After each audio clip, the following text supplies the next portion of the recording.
was like a bell choir. Yeah. It was nice note. It was soft. Welcome back to the Bourbon and BS podcast, everyone. This is episode 197. We have a returning frequent time guest here, Josh Bentley from Altadis USA. Yes. Josh, Hello. welcome back to the garage. Thank you so much. Glad to be here. Just got a notification on Facebook that Bourbon and BS podcast is now live. Is now live. It's nice. But yeah, Josh is back. We've got him representing. So Josh is, for the first time, people out there listening, he's with Altadis USA, which if you look behind him and us, we have a few of the companies there, Romeo Julieta, Monte Cristo, and H. Upman. We even have a new little tin there, St. Louis Ray. We got Butera. Aging Room is another company, and that's the one we're featuring tonight. Yep. You've got a new cigar that we're going to be smoking, Aging Room Rare Collection. Yes, sir. From Rafael Nodal. And looking forward to this. Brand new, right? Newer. Yes. Yeah. Newer. Brand new. Yeah. Yep. So looking forward to lighting that up. And but Josh has been on the show before. He is kind of the heart and soul of the sponsorship from Altadis USA. He has to jump through a lot of hoops to help us out on the podcast here. And yes, when you get a sponsorship from one of the biggest companies in the game, they've got a few pieces of paper to sign and stuff like that. But we appreciate all that, Josh. And yes, we've got the cigar. You've also brought Starlight Distillery. You brought another selection from them. We had them on Christian and Blake Huber, which are like the guys that are really the seventh generation. Is that right? That sounds about right. I think seventh generation with Starlight Distillery of the Huber family. It's a working farm. You've got winery and then their distillery. We're going to get into that a little bit. This is a very special one they kind of alluded to, I think, last time they were on remotely. We couldn't get them on tonight, but this is the Cigar Batch. So we've got two different cigar batches, correct? Correct. Yeah. So I'm looking forward to trying those. You guys keep talking it up. I haven't even smelled it yet. Nate's talking about the smell. Oh, I've already had a couple sips. Cool. But yeah, no, okay. Yeah, okay. Yeah, I'll get there. When Sean was pouring it in his glass, I was like, wait a minute, where's that smell coming from? Because it can't possibly be from this whiskey. But sure enough. Yeah. So, Josh, where'd you have to go to get these? Hang on. I thought you were getting ready to share, so I needed to kill time. I appreciate that. Thank you to our sponsors. Before we get into it here, you guys out there, patreon.com/bourbonandbs podcast. You guys have been great support. There's an option for $5, $10, and $25 tier. We've had some one-time donations. You can do that easier now on Venmo. At Bourbon and BS is the Venmo account. You guys, if you want us to get a bottle on you or something like that, just go ahead and hit us up on Venmo at Bourbon and BS. If you want to do a reoccurring and also get special deals and prices on all the swag I've got on. I don't even know if you can see it. Yeah, you can kind of see it on camera there. This is one of the shirts. This is a BS shirt, actually. It's when the world hands you some BS, light it up. Yep. So we got that. No, keep the shirt on. Sorry. Nate's got the red BS one. We also have, right now it's still active, but it'll be coming down, unfortunately, is the pink podcast shirt that is $30 on there. If you go to buyjack.com, I'll put that up on the screen here, /Bourbon and BS, and that's going to be a $30 t-shirt where $10 of it goes to National Breast Cancer Foundation. So we're happy we were able to do that. Yeah, thank you. I'm glad.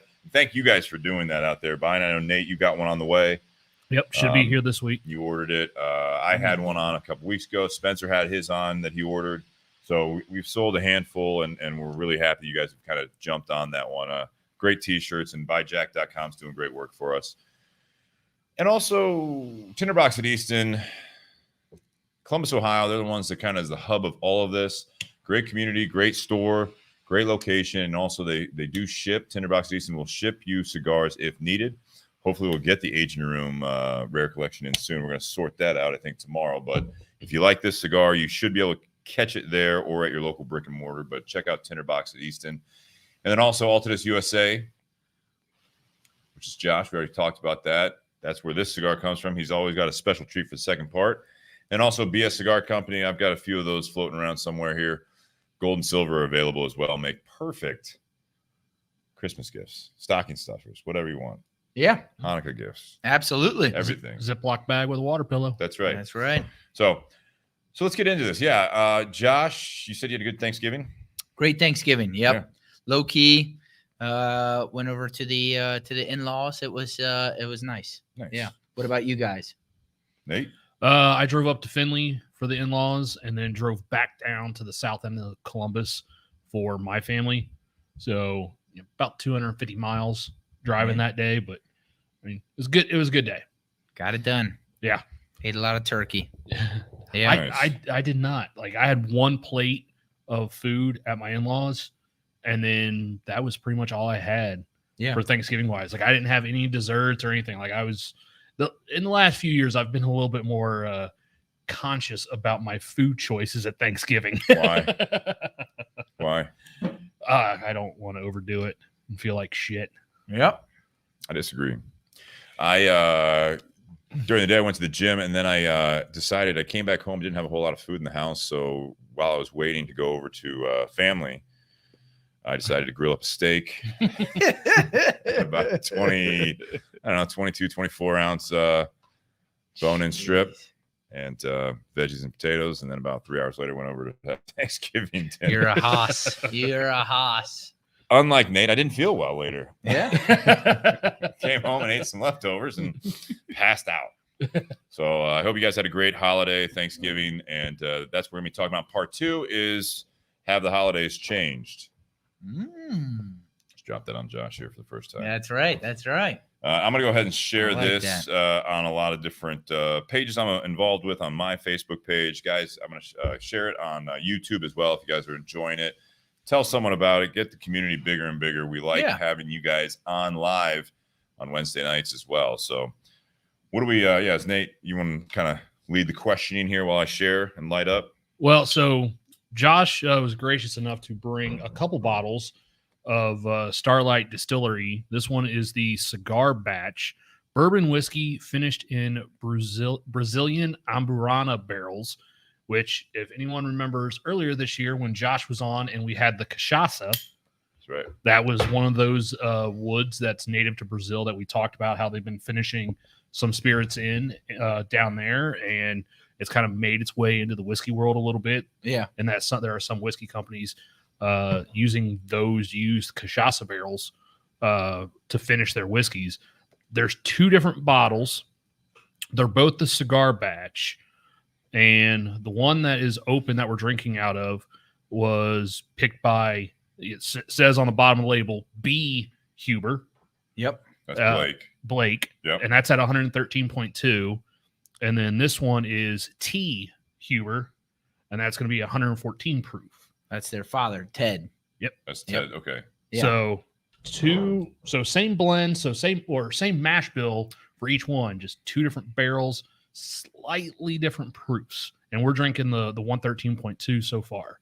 So where did you get these, Josh? Yeah, so when we had Christian and then Blake came on the podcast after date night. Yes, after date night, as a matter of fact, and we had alluded to and talked about that the second release, which was a Cigar Batch Rye, was being released in a week or two. That's right. That I was trying to get you guys to come down to. It was a little bit of a last minute did you go to that? deal. I did. Nice. Yeah.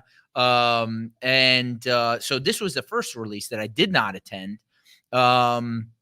Overwhelming response. So we had talked about this, and so they were kind enough to send these 2 bottles up with me for the podcast specifically. Really? And so yeah, absolutely. So that's why we wanted to debut them, and what better to debut these on the podcast than with the Aging Room Rare Collection from Rafael Nadal. So I think that they really go hand in hand. But yeah, I mean the bourbon is so unique. It is such a unique whiskey. Would you say? Yeah, because when Sean, who's in the garage, poured it before the rest of us did, like my head popped up. I started looking around because I was like, "What is that smell?" Because I've never had a bottle of whiskey that aromatic. when someone else was pouring it. And I was like, that can't be the whiskey. And then I poured it, and I was like, I didn't even have to stick my nose in the glass in the Glencairn that I'm drinking out of.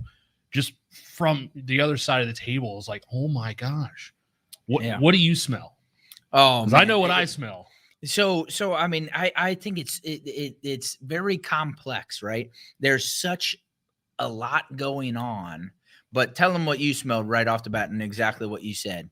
Right off the rip, I smell cinnamon apple cider. Cinnamon apple cider. I'm still working. And it is just delicious. Like I smell the spice of the cinnamon, but also like that sweet caramelized apple. So like an apple cider, apple pie type thing going on. It does very much. Caramelized baking spice. You get some like leather. I get a leather scent when I stick my nose right up there. I mean, it's sweet, it's spicy. It's very aromatic. Mm-hmm. Very aromatic. Like on the palate, the finish, I definitely get a lot more like an apple pie, because it's the apple cinnamon with a little sugar in it. It's a little sweeter on the finish. Yeah. But up front, I get a lot of like star anise and clove. Mm-hmm. Wow. I do. I believe you. I'm not. You just have that look on your face like Spencer did last week. I'm with you, man. I got a candle inside that's an apple cinnamon candle, and it smells like that. I bet this tastes better. I feel like that's what the candle would taste like if I tried it. It's one of those things you don't want to eat the candle, but it smells so good. Yeah. Yeah. Yeah. Maybe if you have enough of this, you would try the candle. But it is good. That is very much like a warm apple cider drink. You know what I mean? Cinnamon apple cider. Mm-hmm. That's what it reminds me of. Like you warm up some apple cider, you throw a cinnamon stick in it. You know what I mean? Yeah. Something like that, or a very good apple cinnamon moonshine or something like that. Mm-hmm. Where they had the apple pie moonshine stuff. Apple pie. Yeah, that's it. Yeah. That's it. Yeah. Yeah. I was. It kind of reminds me. I had made a drink for my wife a couple weeks ago. We had this bottle of. It was from Jim Beam, but it was a hard apple cider Jim Beam bourbon, and it was still 80 proof. And I actually mixed that in a glass of apple cider for her, and she had no idea what I'd mixed in there. And I had about that much of that alcohol in the bottom of that glass, and she couldn't even taste it. Is your wife? Yep. Just got her drunk, huh? Yeah, I had one glass. I gotta do that for. Well, it's pretty thick there. So like this much there. It was a pint glass. Jesus. Awesome. That's good. That's good. Josh. This is very enjoyable bottle here. This is a small time batch, right? Or is this a regular production? No. This is this Small is batch. There it is. Small batch right there. Yeah. Very small batch.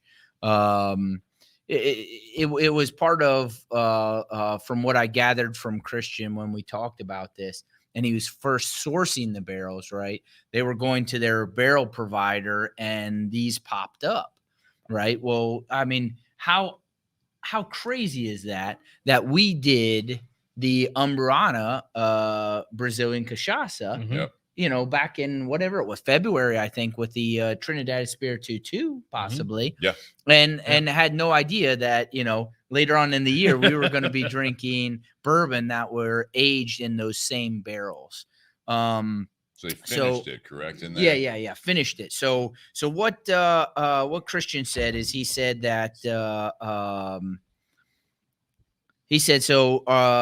small batch signature bourbon blend ages in new charred American oak barrels for a minimum of 4 years, usually in warehouse number 2 or warehouse number 3. Okay. This carefully crafted blend is then transferred into Brazilian Umbrana barrel for an additional 3 to 8 months in warehouse number 2. That's the finishing in those Brazilian barrels, correct? Yes. Yeah. Yep. So it's a finished bourbon. Yeah. So we're talking about like a 4.5, 5 year whiskey. Yeah. I believe it says on there, does it? It would have to be. So it says 4+ years. Yeah. So you're looking it says at least 4.5. 4.5. Yep. Well, it says after 4+ years of aging in the oak barrels, then it's transferred over. And you said Yeah. 8 months or so, right? But 3 to 8 here it months. says aged 4.5 months. Yeah. 4.5 months. No, I understand that. 4.5 years. Yes. Yeah. Yep. No, that's awesome. This is the 113.2. This is Yeah. the Blake pick This here. is the Blake 113.2 proof. Yep. I mean, this is something that, I mean, obviously it's that stronger proof, so it does have a bit of heat after a couple, and especially going to the cigar. I lit up the cigar here and then went back to the bourbon, and it definitely, I think, heats it up a little bit on that, on your palate. But it's just got a really good flavor.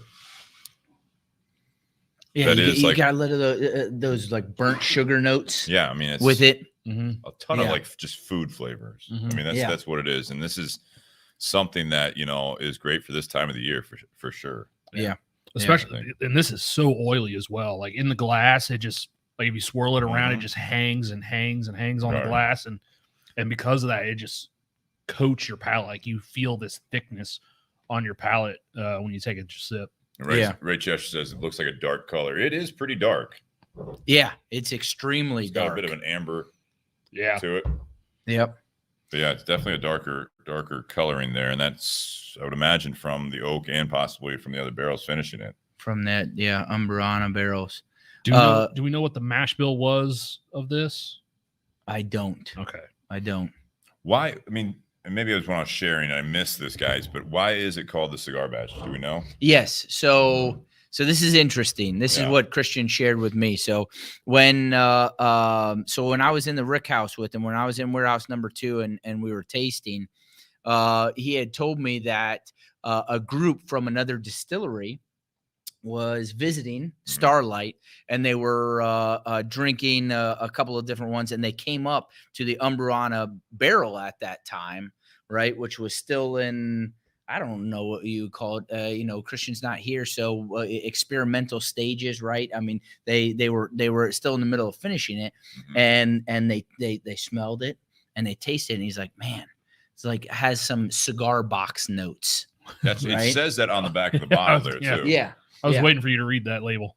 And so from that, they they got the cigar blend, and Christian and his brother and his dad are avid cigar connoisseurs as well, and so they they named it Cigar Batch, and then had that limited release that just went absolutely excellent, and then followed that up with the second release that I said was the rye. And that's what just came out. Yeah, you've had that. I've had that. There, yeah. Freddie Burt was asking us if we had that yet. The rye. Josh has. Yeah. Josh. Yeah. We have it. You and I have it. Yeah. Right. And then you're answering Tim's question there. Jonathan Herring says available everywhere or just Ohio. Check their website because they should be able to direct you on what states that they actually are distributing to. Ohio is not one of them, unfortunately. So you do have to go to, not that I'm encouraging carrying bottles across state lines. You have to go to the distillery to grab, especially one of these. This is a limited, only available at the distillery, if I'm not mistaken. You won't find this at the distillery. But I'm saying, like, this is like one of the small releases. You won't find that there. It's released at the release party. My point, Yes. My point, and you had to be at the distillery. Yes, you're correct. Yeah. So that's just like some of the other people we've had on other distilleries when they do like a barrel release or something like that. It's like at their bottle shop. Yeah. That's it. Yeah, like we've had that with like Traverse City, High Bank. So Ray Cheshire says, so you guys are the cigar box experts. Can you smell cigar box on this bourbon? Well, no, I get that. I mean, everything else we talked about. Yeah, I get all the food flavors. Because cigar box for me, it's like if it's a good cigar box, you're gonna get cedar notes and obviously the whatever cigars are there. So you're gonna have tobacco and cedar. So that might just be there's a little bit of smokiness to it. Did you smell apricot? That's what I smelled. Shannon smelled apricot, not in the mic, but I didn't get as much apricot. It was more just like an apple type of it, but it's definitely like a citrus there. There's definitely some sweetness to it. Sweet fruit. A lot of vanilla. A lot of vanilla. this is one that, for me, there's sometimes we're sipping on bottles, and I say it a lot. It's like a lot of corn, you get like that. It just transfers, which you would think is normal. I don't get that at all. No. This is covered in different flavors that doesn't really match up to a lot of things that I've tried. It's extremely unique. That's exactly the point. And then I'll let you go, Nate. Is when your palate is, I don't want to say fresh, but you're drinking other bourbons and you're having different drinks, and then you come up to this one fresh, right? Out of nowhere, and it just kind of hits you like that. And I think that's where that. It's unlike anything else, right? When he opened up that bottle, I mean, it's really like no other bourbon that you've opened, any other bottle, right? Anything that has been poured and placed in front of you. And I think I can see where they came off and said, hey, this is, a cigar. I don't want to say box, right? Because I would say, I would think like, I don't want to say a novice, would say that, but somebody who is familiar with cigars, but, is not an avid cigar smoker. I think it's a woodiness to it, possibly. You know what I mean? So, obviously the overwhelming woody notes you get is like nice cork pop, is, oak, obviously. So, I mean, this is, maybe there is they from the other side, I would think that maybe, Christian would be, or Blake, or and you said Ted, right? Yep. That they're smelling it, they're like, this is wood. It's not like an oaky smell like we're used to. So just like that could be something there too. Yep. Oh, thank you. That's the other one, right? Yeah, That's I just poured some of the 114 that Ted picked. I will read this. So the Carl T, and I assume there's other Carl T Hubert bottles. Yes. Well, like if you look up at the bottle and bond, so all right? Carl T's. Okay. Yeah. Tribute to great grandfather, possibly. It says Carl T is our signature bourbon named after 4th generation family member Carl Theodore Huber. After 4+ years of aging in new charred American oak, this small batch was transferred into Brazilian Abruanda. Is that how you say? I can't say that. Umbrana. That's close. Barrel. This process provides intense baking spice aromas, sweet vanilla flavor, and cigar box notes to complement the traditional bourbon characters. So I think, it's kind of funny that Ray said that, we're the cigar box experts, do we smell it? I think on the flip side, someone that is more of a bourbon expert, that is doing this at a distillery day in, day out, they smelled some different notes that, we may even be, I guess, so used to, where it comes to like cedar notes and stuff like that. Yeah. That's what I'm looking at it as. But this is very, very good. Yeah. I just took a sip of the other bottle. Did you? Haven't done that yet. It's a little different. That is not as raving of a review as the first one there, bud. Well, I wasn't going to go full into it. I was going to wait till maybe all three of us were on there. I didn't want to be the only one reviewing bottle number 2. And for those, this was October when we did the Starlight Distillery Bottled and Bond. We did it with the Epic 12 from Monte Cristo. Man, that was just in October, huh? Just in October. It seems like a lot longer. Or maybe it was September. I might not have posted it right because I'm looking at, on the audio. So that's the date I posted it. So it could have been late. So it was around September, but it's episode 186. If you guys want to check that out on either YouTube, Facebook for the video, because we did have Christian and then also Blake on the show. So not only did they have the audio, but I mean, we did have them on there if you guys want to kind of watch it as well. But it is available on iTunes, Spotify, iHeartRadio, and all of those as well. One of the funny things with that is that they just had so much information. And Spencer, who was on last week, it's funny. So he doesn't typically watch the show. He listens to the audio.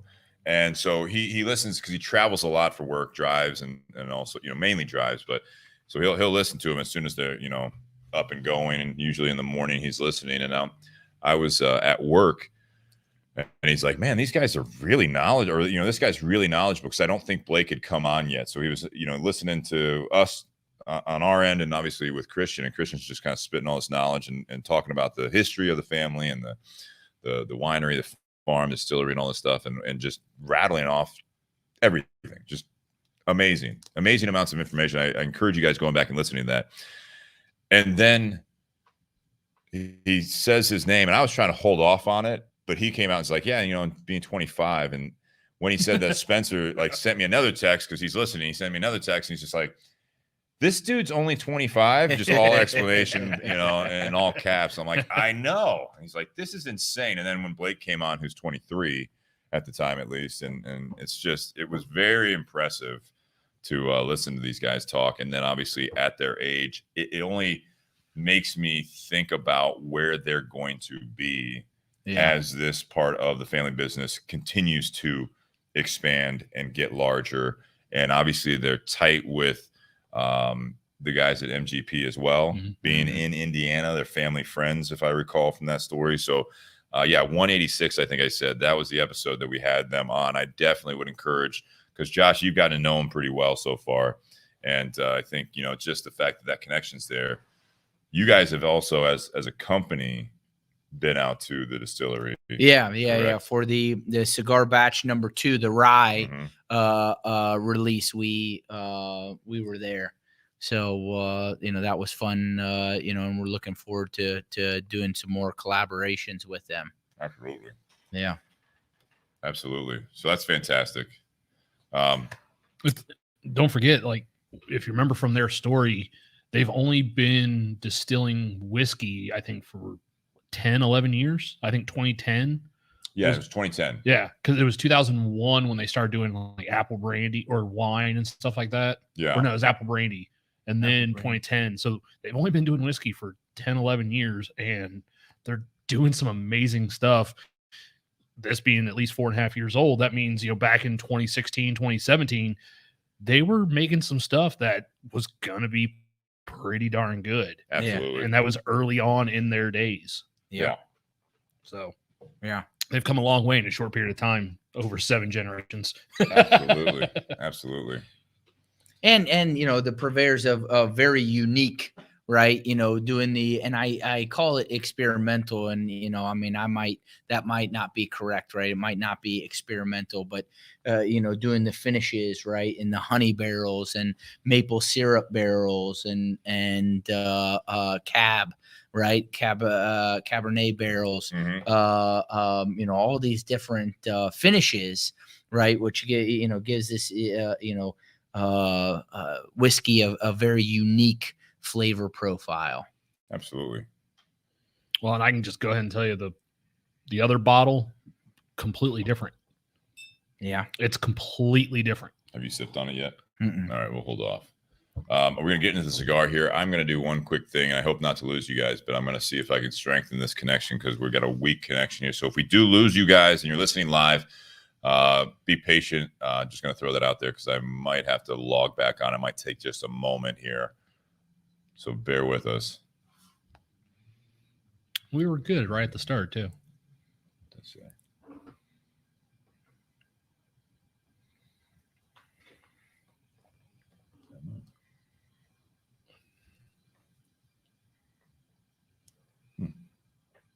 Can't find it. Just roll with this. Hopefully it comes back. It's not too bad there. Yeah. Got weak signal here. So sorry about the video. Did I read Tim said, what's the proof on the this stuff? I answered him. Okay. 113.2 and for Blake's barrel, and then 114 for Ted's barrel. Yeah. Which is what I'm drinking on right now. And you switch yet? What's that? I haven't. I just finished this one. See, I still left some of the first one in that glass. I've been kind of going back and forth, tasting the difference. Figure I'd pour just a little bit. That first one? Yeah. The 114, I don't get the apple cinnamon on the finish. I get more spice on the finish with this one. Yeah. But up front, I get more of that sweet vanilla that I didn't get with Blake's barrel. Like Blake's barrel, I got that clove and anise, and then that apple cinnamon sugar finish. This one, I get more vanilla up front, and then a spicier finish. And the spice on the finish of Ted's barrel, the 114 proof, actually lingers a little bit more. Yeah. Yeah. It's got a little bit longer finish. And on it. although it's 114, I mean, I think that it's a little smoother. Mm-hmm. Has on the back end quite a bit of orange peel. It's different fruit notes for sure. Mhm. It's not this. I mean, it's not anything like you're saying, Nate. It's different. There's not as much apple. There's not nearly the cinnamon. There's not the apple cider. It is you say orange. It is another citrus note there. Mhm. Yeah, and it is a little bit more the vanilla butterscotch type of a finish, honestly, for me. Well, so this is honestly, I would say this is Ted's. Yep. Yes. This is more of a bourbon I would expect. You know what I mean? Like, it's not like your classic bourbon by any means. I mean, it does have like I want to say toffee, but it's it's a different type of food flavors. You know what I mean? It's totally different, but it's a more traditional flavored bourbon in my opinion. Yeah. I would agree with that statement. You know what I'm saying? Yeah. The 114 Ted's Barrel does have more of that traditional flavor to it than Blake's Barrel.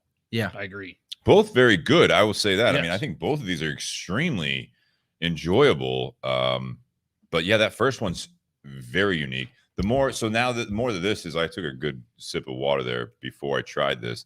The more that I'm having a couple of small sips of this, and I haven't gone to the cigar yet, trying to let like with this, but it's really creamy. You guys are puffing on the cigar. I haven't taken a puff since I tried this. It's extremely like a creamy that vanilla butterscotch. Yeah. But for me, going to the cigar, which I'm doing now. Yeah, me going to the cigar after this bottle, the cigar kind of reignites some of those spice notes on the palate. Mm-hmm. And I on the cigar, I get a little bit more spice in the retrohale than I do on the palate. But going to the cigar after this bottle, it picks up more spice on the palate than on the retrohale. So, yeah, different, unique smoking experience with both bottles. So I know we're gonna get into the pairing, but lighting up the cigar again because I was talking and then obviously drinking. Jonathan says, and a Steve relight. Yeah, that's right. Drink. Is that on the rules? Yes, it is. Just me relighting or anyone relighting? Cigar relights in general is rule number 8 on the podcast drinking game. Numbered. Off the rip, at least going from the Ted bottle, the 114 to the cigar, pairs better than the first one. Really? Okay. I was gonna wait to say that, but yes. Sorry, Josh. Yeah. No. I should have, if I was a good host, I would have said, Josh, which one? No. That's fine. I agree. I do agree, but I also agree with that creaminess, right?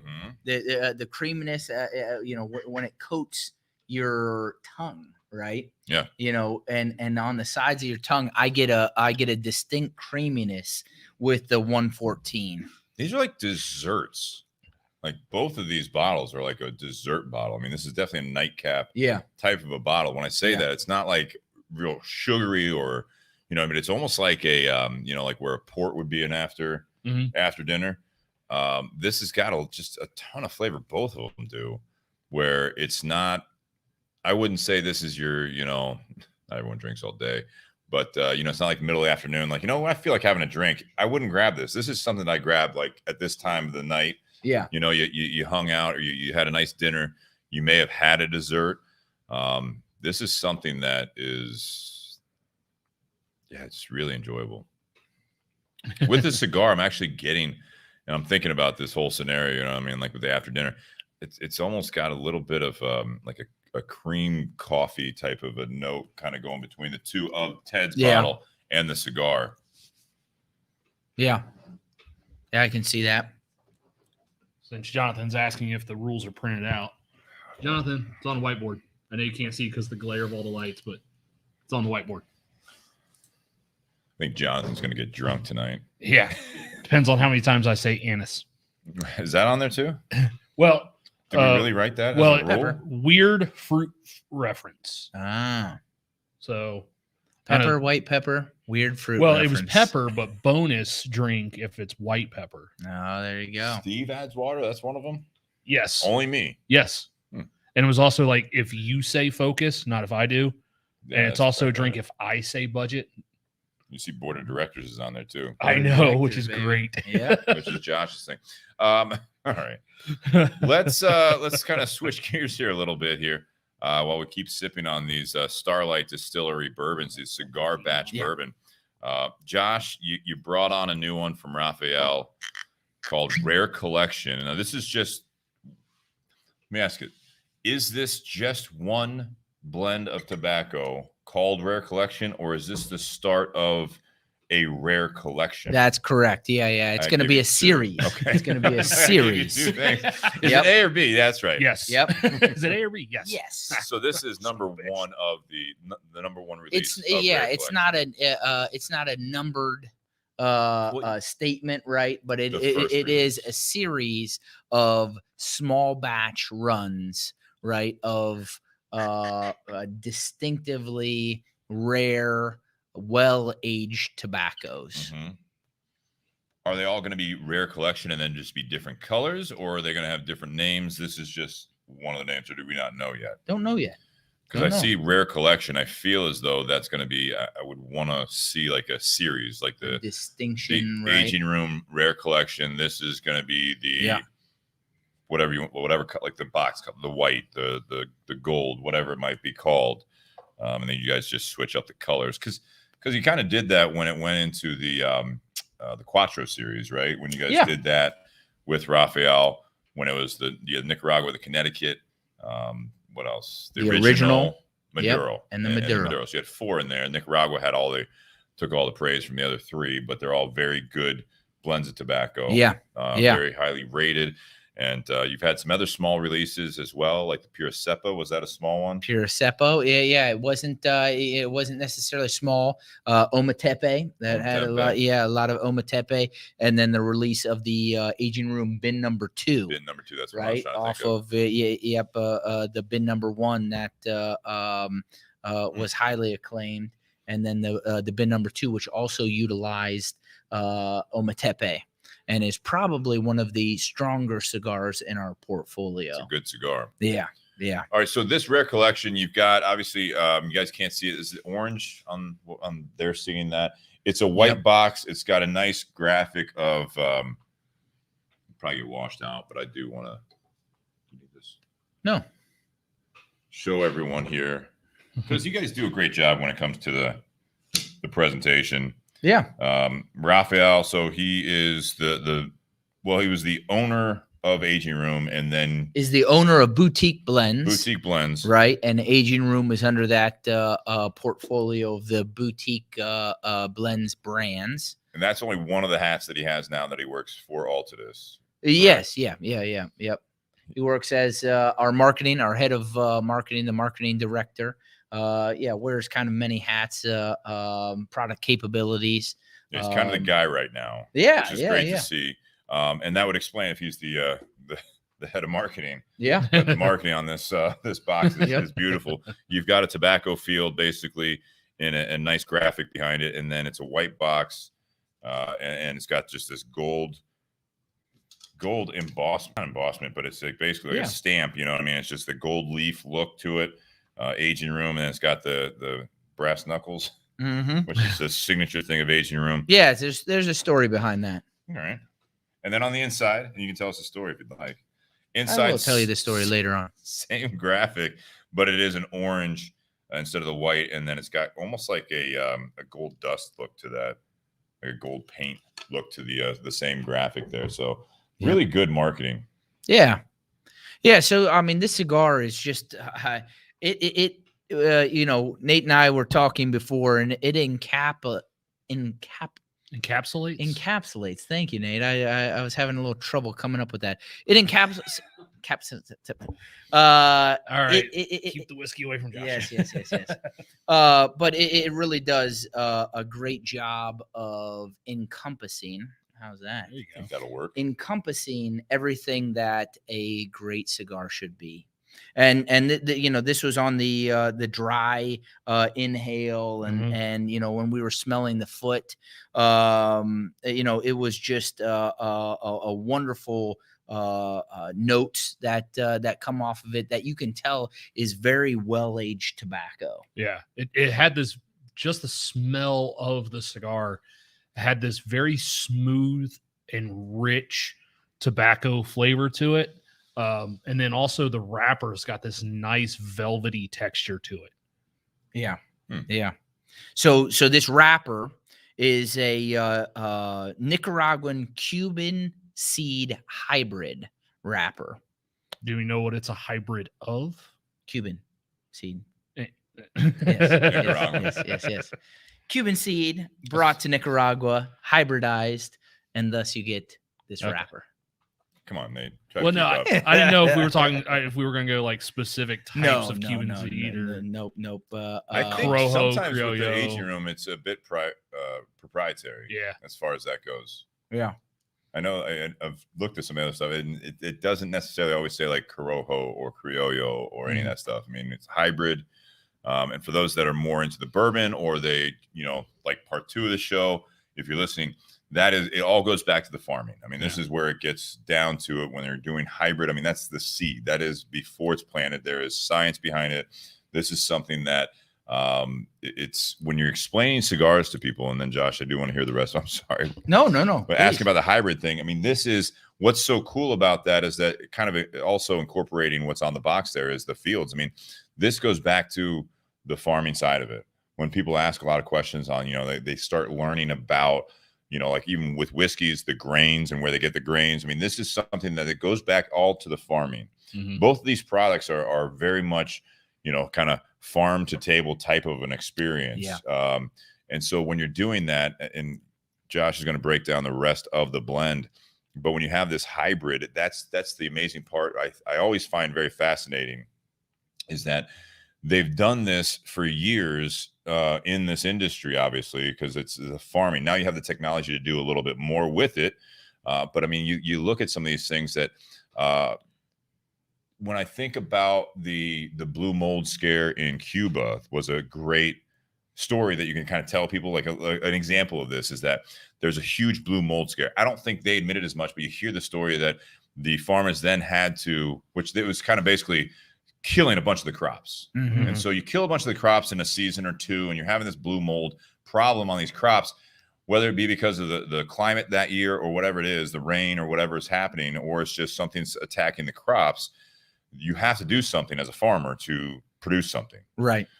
So that was where they kind of did, from what I heard, they did then do a hybrid of some of the Corojo tobacco down there. And like I said, I don't know who admits this and who doesn't, or if it is just an old, folklore type of a tale here, but they did it and they cross-bred it with something, another type of tobacco that had a resiliency to the blue mold. Mm-hmm. Yeah. So sometimes it's because they want to do a different type of a flavor. They want to do a different type of, but sometimes, again, going back to the farming side, it's very interesting to me, at least, and I hope to you guys, that they do it because they're trying to get a good crop. Mm-hmm. Whatever they've had in the past, it's not like kind of like other things that are going on in the world right now.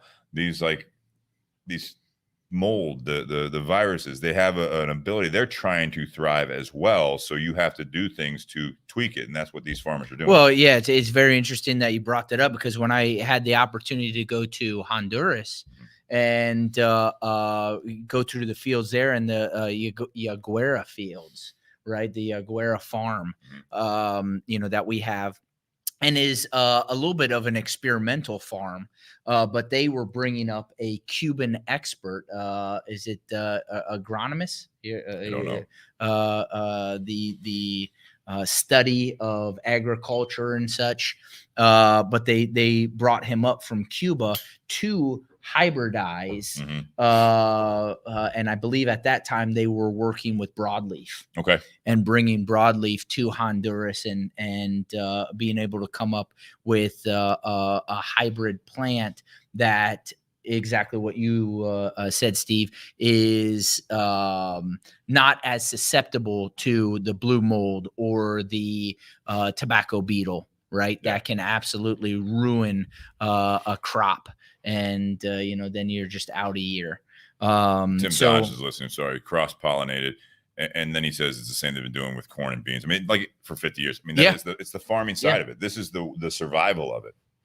And sometimes you also if you introduce like broadleaf to a new region, it may not take as well. It may not grow as well. So you have to figure out how to do it. Yeah. And then so going off of tobaccos that aren't as susceptible or more susceptible to mold and bugs and plagues and such like that. Some of the tobaccos that are being used in the filler are the Pella d'Or plant. And that's a little bit more of a rare plant.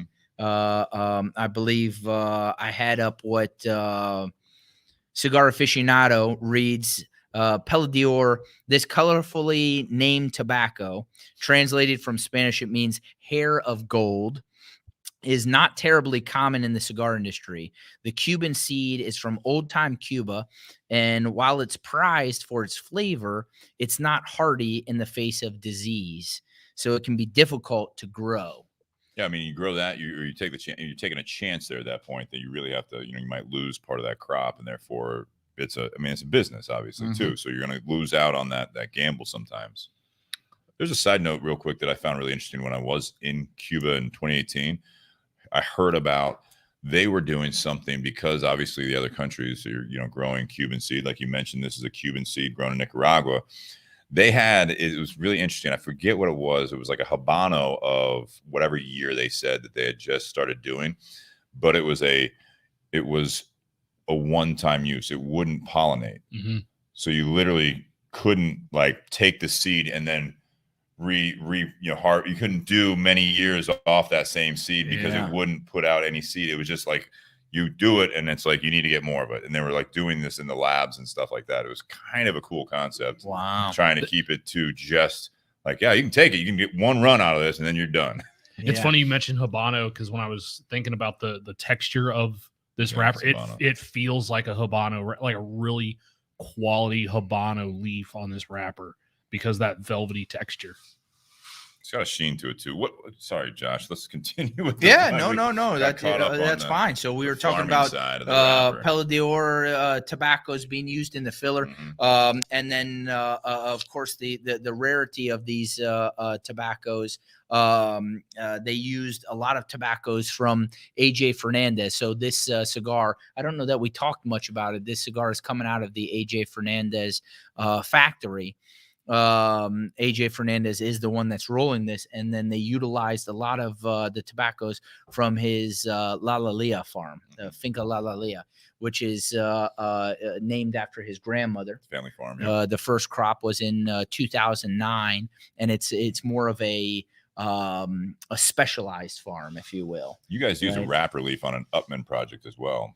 Yeah. So we came out with a limited edition for the H. Upman by AJ Fernandez in that teal, the Nicaragua, the Tar Heels blue, baby blue or powder blue box.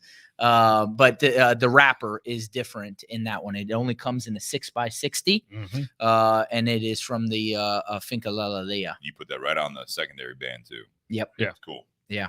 Yep. 2009. I didn't know AJ was doing this one. Yeah. Yep. You guys are utilizing AJ on a lot of special projects as well as everyday projects, that's kind of cool to see. To me, this cigar has got it. Like when you smoke it, it feels, when you draw it, it feels a little tight, but it burns just fine. It actually burns a little slow too. And when you look at the ash, like the ash is very dense. Yeah. Like it holds an ash pretty well. And you can see the lines on it, and it just burns very well, even though it feels like it's a little tight. Yeah. Like you don't have to Mine pull. doesn't. You don't have to necessarily pull on it like a cigar that's plugged or anything. Yeah. But it just burns. Firm draw for you. Mine's Yeah. not really that firm of a draw. I mean, it's not loose. I mean, it's a very well constructed cigar. I noticed, I don't know about your guys's or if it was just because you only had a few kind of in the box here when you had these, I think. Yeah. It had like a little, it's not a box press, right? It's not pressed at all, or No. is it? Okay, so it's supposed to be round. I had a little bit of like a press, but I think it was just the humidity that it kind of had a little bit of like, I don't know, smushed a little bit, you know what I mean? And that happens too when you have humidity to a cigar, obviously, and they're in there. Did you have it in the box or in the bag, or? Yeah, it was in the box. Yeah. So, but I mean, mine doesn't have that firm like what you're talking about, Nate. Mine's got it's mine's very well constructed, which you're not saying yours isn't, but the draw is perfect for me. Yeah. I mean, it's not loose. It's not like I'm not pulling really hard on it. It's just a nice. Well, like I'm not having to sit there and like hit in order to keep it lit. It's just, pulling on to,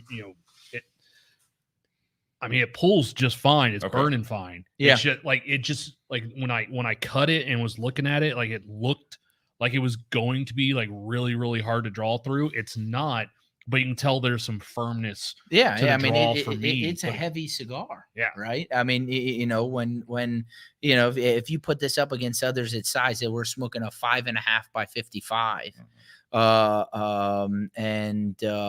Yeah, it is a very well constructed, but I see what you mean. Very firm. It's not very pliable, right? Even when I'm smoking it right now, and the draw, it's just excellently constructed. The cigar that we smoked last week was a 7.5 by 54, and I'd made the comment that it was burning really fast, and we saw the amount of smoke that was coming off that cigar. Yeah, and this cigar is obviously 2 inches shorter. This is what'd you say? 52 ring gauge or 54? 55. So 55. So the other one was a 54. This is a 55, but it's 2 inches shorter. But I think this is going to have about the same burn time as that one from last week, even though it's 2 inches shorter. What did you guys smoke last week? Nica Rustica. Okay. From Drew State. Yeah. It was a chimney of a cigar as far as the smoke. I mean, this plume smoke, right? Like the one last week, like me holding it right here, you would just see this tail of smoke just constantly. Exactly. Like, I mean, it was ridiculous the amount of smoke that cigar was giving off. Yeah. I just think that, this speaks to, everything that we're talking about. It just speaks to the quality of the tobacco that are used in here, the age of the tobaccos that, that are used in here, and the proper fermentation and everything that goes along with, making a very well-aged cigar. Yeah. This is a very classic, like you say, well-aged. I mean, this is just, it's a high level cigar, in my opinion. I think this is, and I don't even know what, we haven't talked about the MSRP on this, but I mean, it smokes like for me, it almost, this one, and maybe it's because it has a little bit of this is like a farm roll for me. You know what I mean? This is something that I expect to, like, if I went down to AJ's, where, what was the farm? Finca Lallia. If I was there and they're like, hey, try this out. This is something I'd expect to, like, be on the farm and smoking, something like that. And I say that in a good way, because I've, smoked Cuba. We were in Connecticut, and you're out there, and it's like on the farm.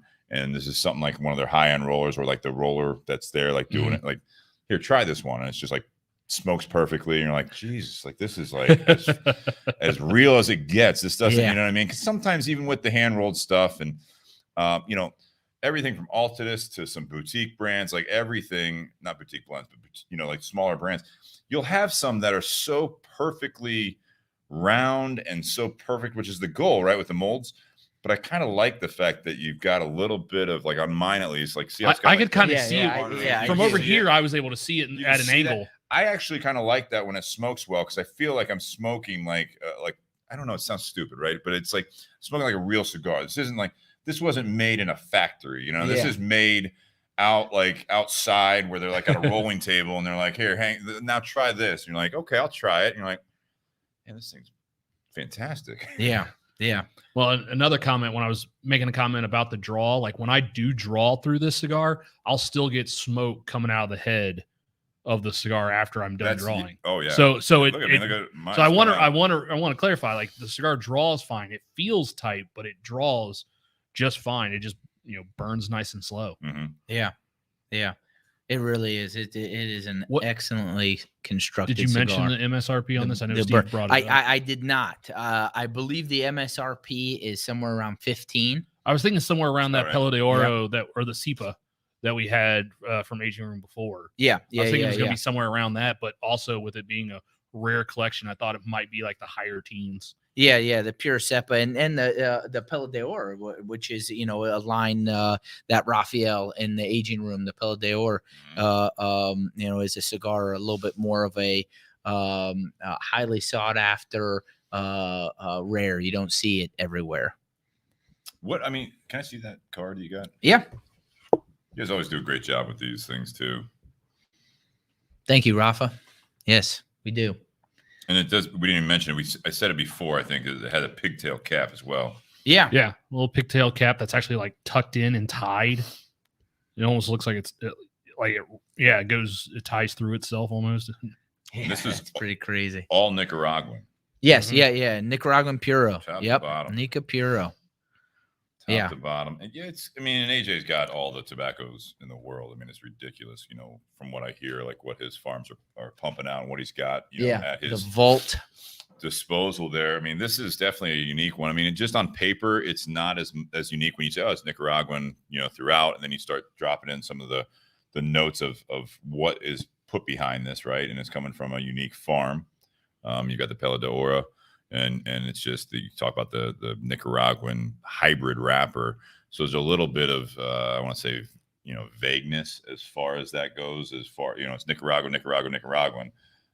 Some people want to know more, but just the smoking experience is just very, very top notch. Do you guys get any notes off of this? I'm struggling other than because I got to be honest with these whiskeys. I'm not saying it pairs poorly, but it is. At least for me, it's tougher to pull out notes on this cigar. It is, yeah. With these whiskeys, because we've had the two bottles here, and one was like an apple cinnamon, treat, right here, and then you got the other one that's got this vanilla. It's for me, I said butterscotch, it's got that creaminess. Yeah. And then you go to the cigar, and it goes well with it, and it's not being drowned out by the whiskeys, but it's tougher for me to get a clean take on the cigar as far as any notes other than a little bit of pepper on the retrohale. I've got, a little bit of like the hay notes as well, but it's got nuttiness. What do you got, Nate? Well, I was surprised to hear you say nuttiness since I know you're allergic to. I know what nuttiness tastes like from what everyone says. All right. I didn't say what nut. But no, on the cigar, it's more of a, like I get more of those baking spices on this cigar. Yeah. And that's why I think it goes well with both of these bottles because, I get more vanilla out of one bottle. I get more of that apple pie out of the other. So this cigar having some of those baking spices or, you mentioned nuttiness. Josh probably mentioned leather in there in his description. But like that, it goes really well with these whiskeys. And I was having, just like you, I was having a little difficulty like pinpointing specific flavors for this, but it's got a lot of flavor, and it does. And I it think really does. I think some of the spice that is in this cigar that if you were smoking this cigar by itself might come across a little muted. I think that is enhanced. The baking spices are enhanced when you're drinking it with these whiskeys or smoking it with these whiskeys. Josh, what do you think? Extremely well balanced. I think it the flavor profile that you get, a lot of the spices that you were talking about, those leathery notes, I think add to the balance of it because it's a I've used a description before, and it's a very odd descriptor, but I mean chewy. It's almost a chewy cigar. A cigar that you can chew on the smoke to try and get it. There's a certain meatiness, to the cigar, and you don't get that on a lot of cigars, right? Just a very few distinct cigars that I've had that have those distinct notes. But yeah, extremely well balanced. I think that's one of the reasons why we're having difficulty pinpointing specific flavors on the cigar is because it is so well balanced. There's not one particular type of flavor note that just jumps out and sticks out, because we'll get some cigars that do that. We taste something very specific, and this one, we can't necessarily pinpoint something, but that's because there's so much flavor, but everything is in balance. Nothing is trying to dominate your palate. Yeah. It doesn't dry out your palate, some not at all. Some cigars, What would you say the strength is on this cigar? Because I saw the card. I know what they say their strength. I think it's right along those lines. I think medium right, to medium plus. Yeah. You know, is what it all depends on what you've had for dinner or, you know, to eat that that day. But I would say medium plus. Yeah, I agree. Medium plus, not, you know, not coming anywhere close to full, but definitely definitely full flavor. Yeah.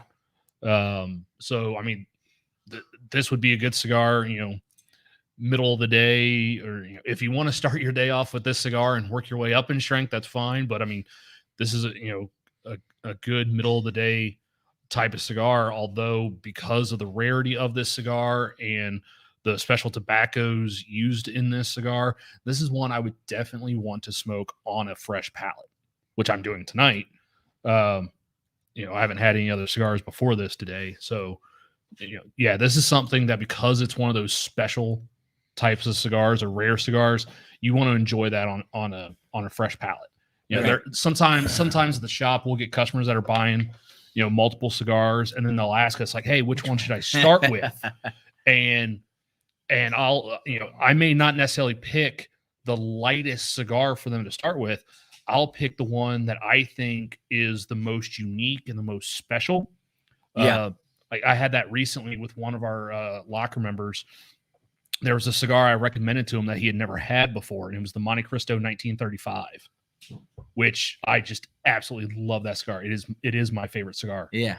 And I was like, even though the other cigar you bought is a little bit lighter, start with that cigar because it's just so special, so unique, and has so much flavor. I want you to smoke that on a fresh palate, so that way you can get the same experience as I did when I smoked it. Yeah.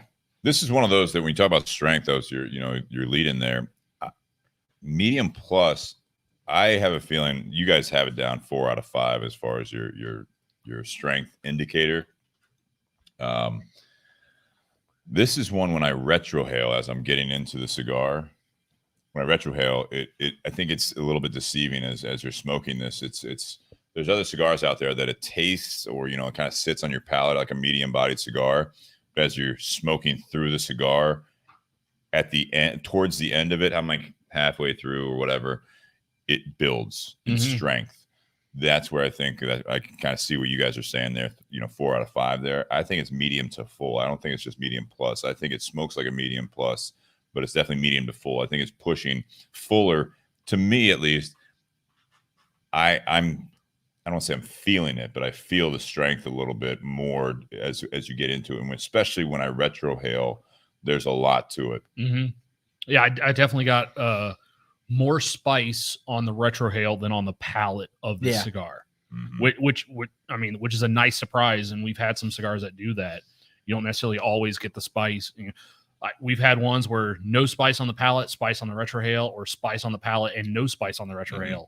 So, and you know, that just speaks to you know, the tobaccos that you're using, you know, AJ and blending the cigar and all that stuff that goes into it to be able to make a cigar that's that complex. Well, I think to that, being an AJ product, you know, there was a stint there, and it's not just what AJ's done for Altadis projects, but also some of his own, you know, he's worked with other companies as well. I felt like there was a stint there for a couple years. I'm not going to name the particular blends, but it was like a medium-bodied AJ Fernandez product that came out during these years. There was a lot of similarities. Yeah. And it was some in the Altadis portfolio across different brands. And then also some of the other stuff I've smoked that he put out. It was almost, I don't want to say he like it wasn't a rut, but it was like, oh, that makes sense that it's an AJ product, because it kind of reminds me of other medium-bodied AJ products that have been coming out lately. And that happens, you know what I mean, because of the tobaccos he's using and everything like that. But I think AJ has a wide spectrum. This one, it has some of those characteristics of some of the medium products that he was putting out. Like the Aging Room Nicaragua, I do get some similarities with that cigar. We mentioned the Upman Nicaragua. We didn't mention it, but I know he did the Monte Cristo Nicaragua series. He did the Reserva Real Nicaragua. So you guys were using, just to focus on some of these great blends that you guys have had a lot of success with. There are some similar characteristics with some of his work in some of the other ones. So to some that, and I'm not going to say, I'll say it like this. for those that enjoyed the Upman Nicaragua, the Monte Cristo Nicaragua series, the Reserva Real Romeo Nicaragua, for those that enjoyed it, this is definitely one that I think you guys should check out, because it's a little bit, like we keep using the word special. I mean, it's a little bit, you have some of those similarities, but it's unique and it's got a lot going on there. And I think a little more strength in some of those as well. So it's got more body there.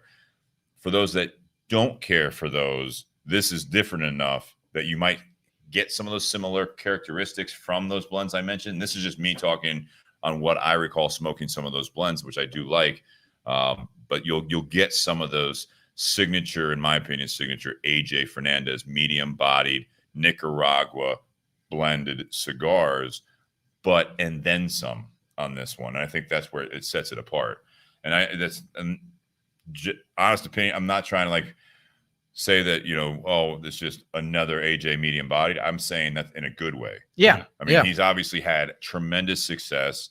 And then you have Raphael working with him on the blending process. Yep. And picking these tobaccos and doing the uniqueness of this blend, the hybrid wrapper. I mean, it's just, it's kind of a win-win, I think, on this blend. Is that if you like those blends, you're probably going to like this and it's going to blow you away. If you didn't like some of the blends or some of those that I mentioned, you'll probably like this because it's like kind of a next step up in the level there. Yeah. How many boxes of these?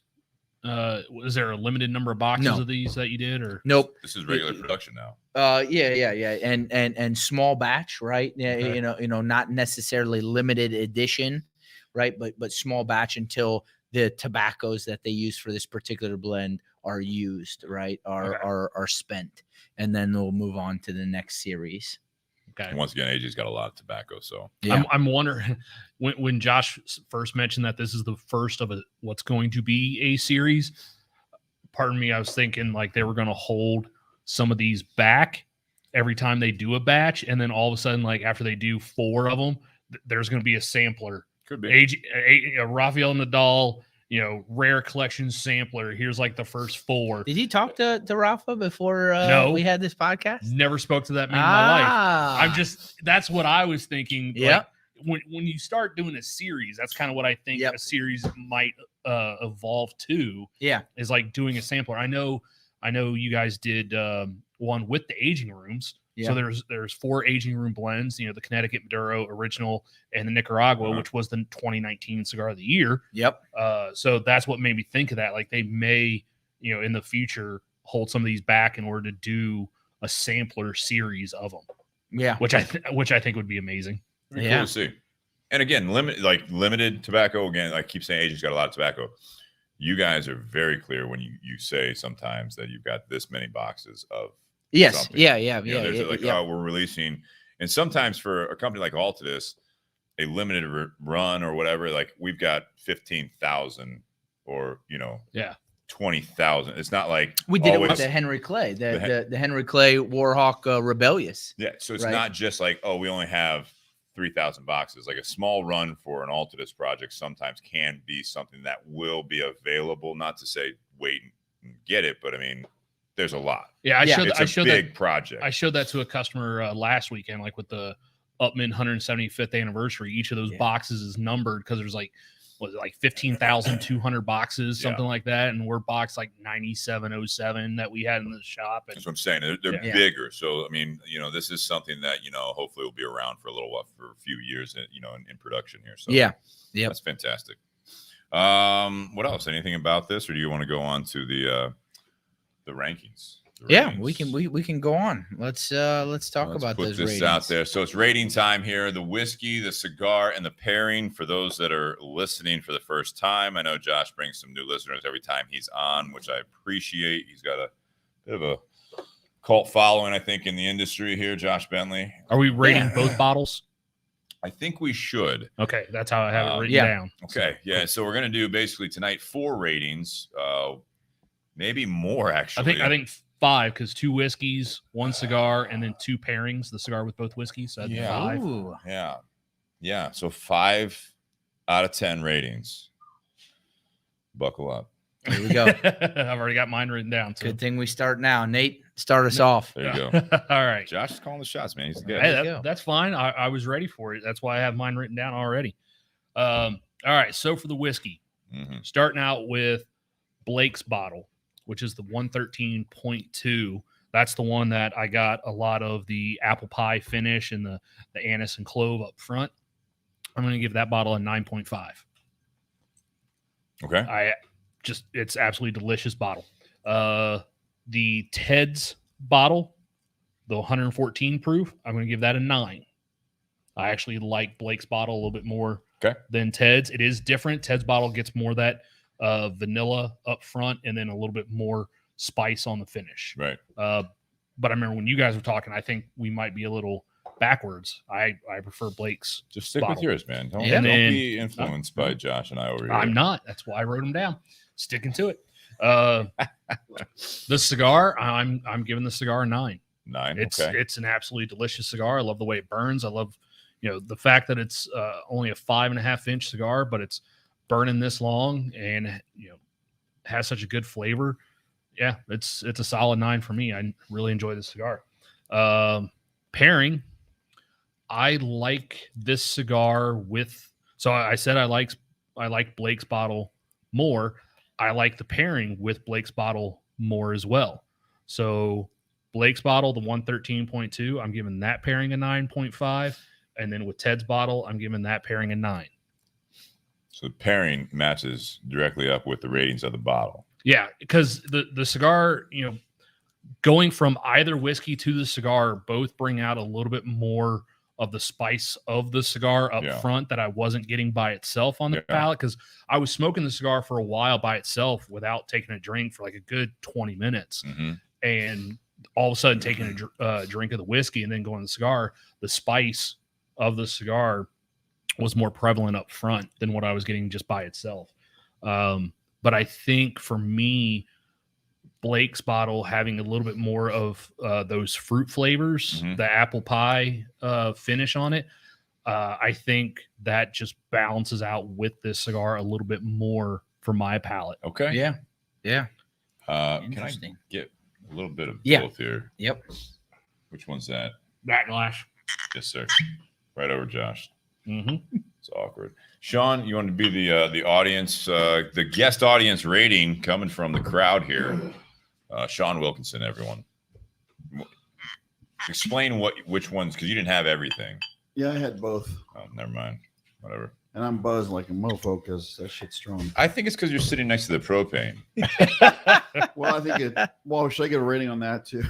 I mean, that's top-notch propane. Look at him, he's laughing like his laughing gas. I'll go with the bottles first. Blake was the one that was a lot stronger. But Blake was the first one. Yeah, so that one you could feel it going all the way down, like down your throat and all the way down. You feel it in your esophagus. I'm like, holy shit. Well, you're wearing shorts, so you probably should feel it all the way down to your toes. Good Lord. Yeah, it was like you guys said, this just on the nose. My God, it was like fucking apple cinnamon potpourri and shit. It was like really. There was no. Usually, you can smell something. And you're like, oh, I get a hint of this. That one is like this. Like I said, when you poured it on the other side of the table, I started smelling apple cinnamon. I'm like, where the hell is that coming from? Yeah, so you definitely get that, and I think after a while, my tongue started going numb. Because it was like, dude, we need to move you away from that propane. Steve, I'm seeing three of you right now. Ventilate this a little bit more. No, it was good. I really enjoyed it, but I did like the is it Ted? Yeah, the smoothness just helped. Just for me, it kind of went. It was a little bit better for me. So I would say the Blake was. I'd give it an 8.5, and the Ted a 9. The cigar is like a 9 for sure, if not a 9.5. I mean, that thing is. It's got so much flavor, and it's. I love the journey. You start with the foot, and then the flavor changes, and it's just the journey of the cigar, man. I like that journey. Yeah, it is That's good. And it just keeps getting better and better. And like I said, it does take a while for it to burn. Usually, by the time I'm done with the normal cigar, during this time, I'm almost done with it now on the next one. So I like it a lot. The pairing with Blake's, I'll give it an 8.5. I did notice when I took a hit of the cigar and then took a drink, it kind of smoothed out that burn a little bit, which actually brought a lot more flavor to me. So I'll give you that. And then the Ted was probably a 9 as well with the cigar. I think those two are just like creamier.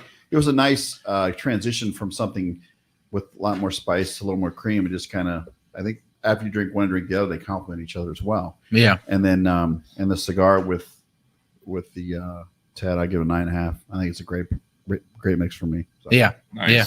Very good. Josh, how about you? Yeah. And thank you for bringing all of this. Yeah, absolutely. And I'm thanks. super glad. The guys at Starlight, they did actually donate this. Yeah. to the show. This was you know, He's got a maybe better head than Santa. maybe on. That's right. More stylish. Like a 19th century miner. So the bourbons on the first bottle, which was Blake's, the 113.2. So I'm opposite of you, Nate. Which is what I figured. Yeah, I give that a 9. You know, the potent just hit your face right when you open up that bottle that we have talked about. I mean, it really does just kind of smack you in the face, and there's just so much going on in that, you know, in that whiskey that it's very complex. It's a lot. So I'm going to give that one a 9. And then Ted's, the 114, I'm going to give a 9.5 to. You know, I think a little bit more subtle. I think in the flavor profiles, as Steve pointed out, it's a little bit more creamy. And then when we go to the cigar, I'll give the cigar a solid 9.5. You know, I think it is very versatile. I think that it is extremely well balanced and just a great anytime cigar. I think I've said that before, but I mean, this is just quickly becoming you know, in my top 5 you know, cigars to consume and just enjoy. The pairings, the pairing for the cigar and Blake's, I'm going to give like an 8.7 to. I think that some of those flavors kind of muted the cigar, and it wasn't for my particular palate. It just kind of overdid the cigar, and you know, those flavors I couldn't pick up. And then the pairing with the 114 with Ted's, I give a 9.5 to. I think that was an extremely well paired cigar to the drink, and what it did, and it accentuated those flavors on my palate. You know, the creaminess that you pulled through after you took a drink and then smoked the cigar, and I got the creaminess on the sides that I spoke of when we were talking about it. So I really enjoyed that. I think it accentuated that experience. I told you I was, just by the way you guys were talking, I told you I was going to be the opposite of you guys. But I mean, again, we have different palates. Yeah, that's right. I think you like, you like that first bottle so much. I do. And I think which is fine, which is how it works. You know what I mean? It's almost, I get more flavor stand out to me with the first bottle. 100%. I mean, it's I just very like unique. That. Yeah.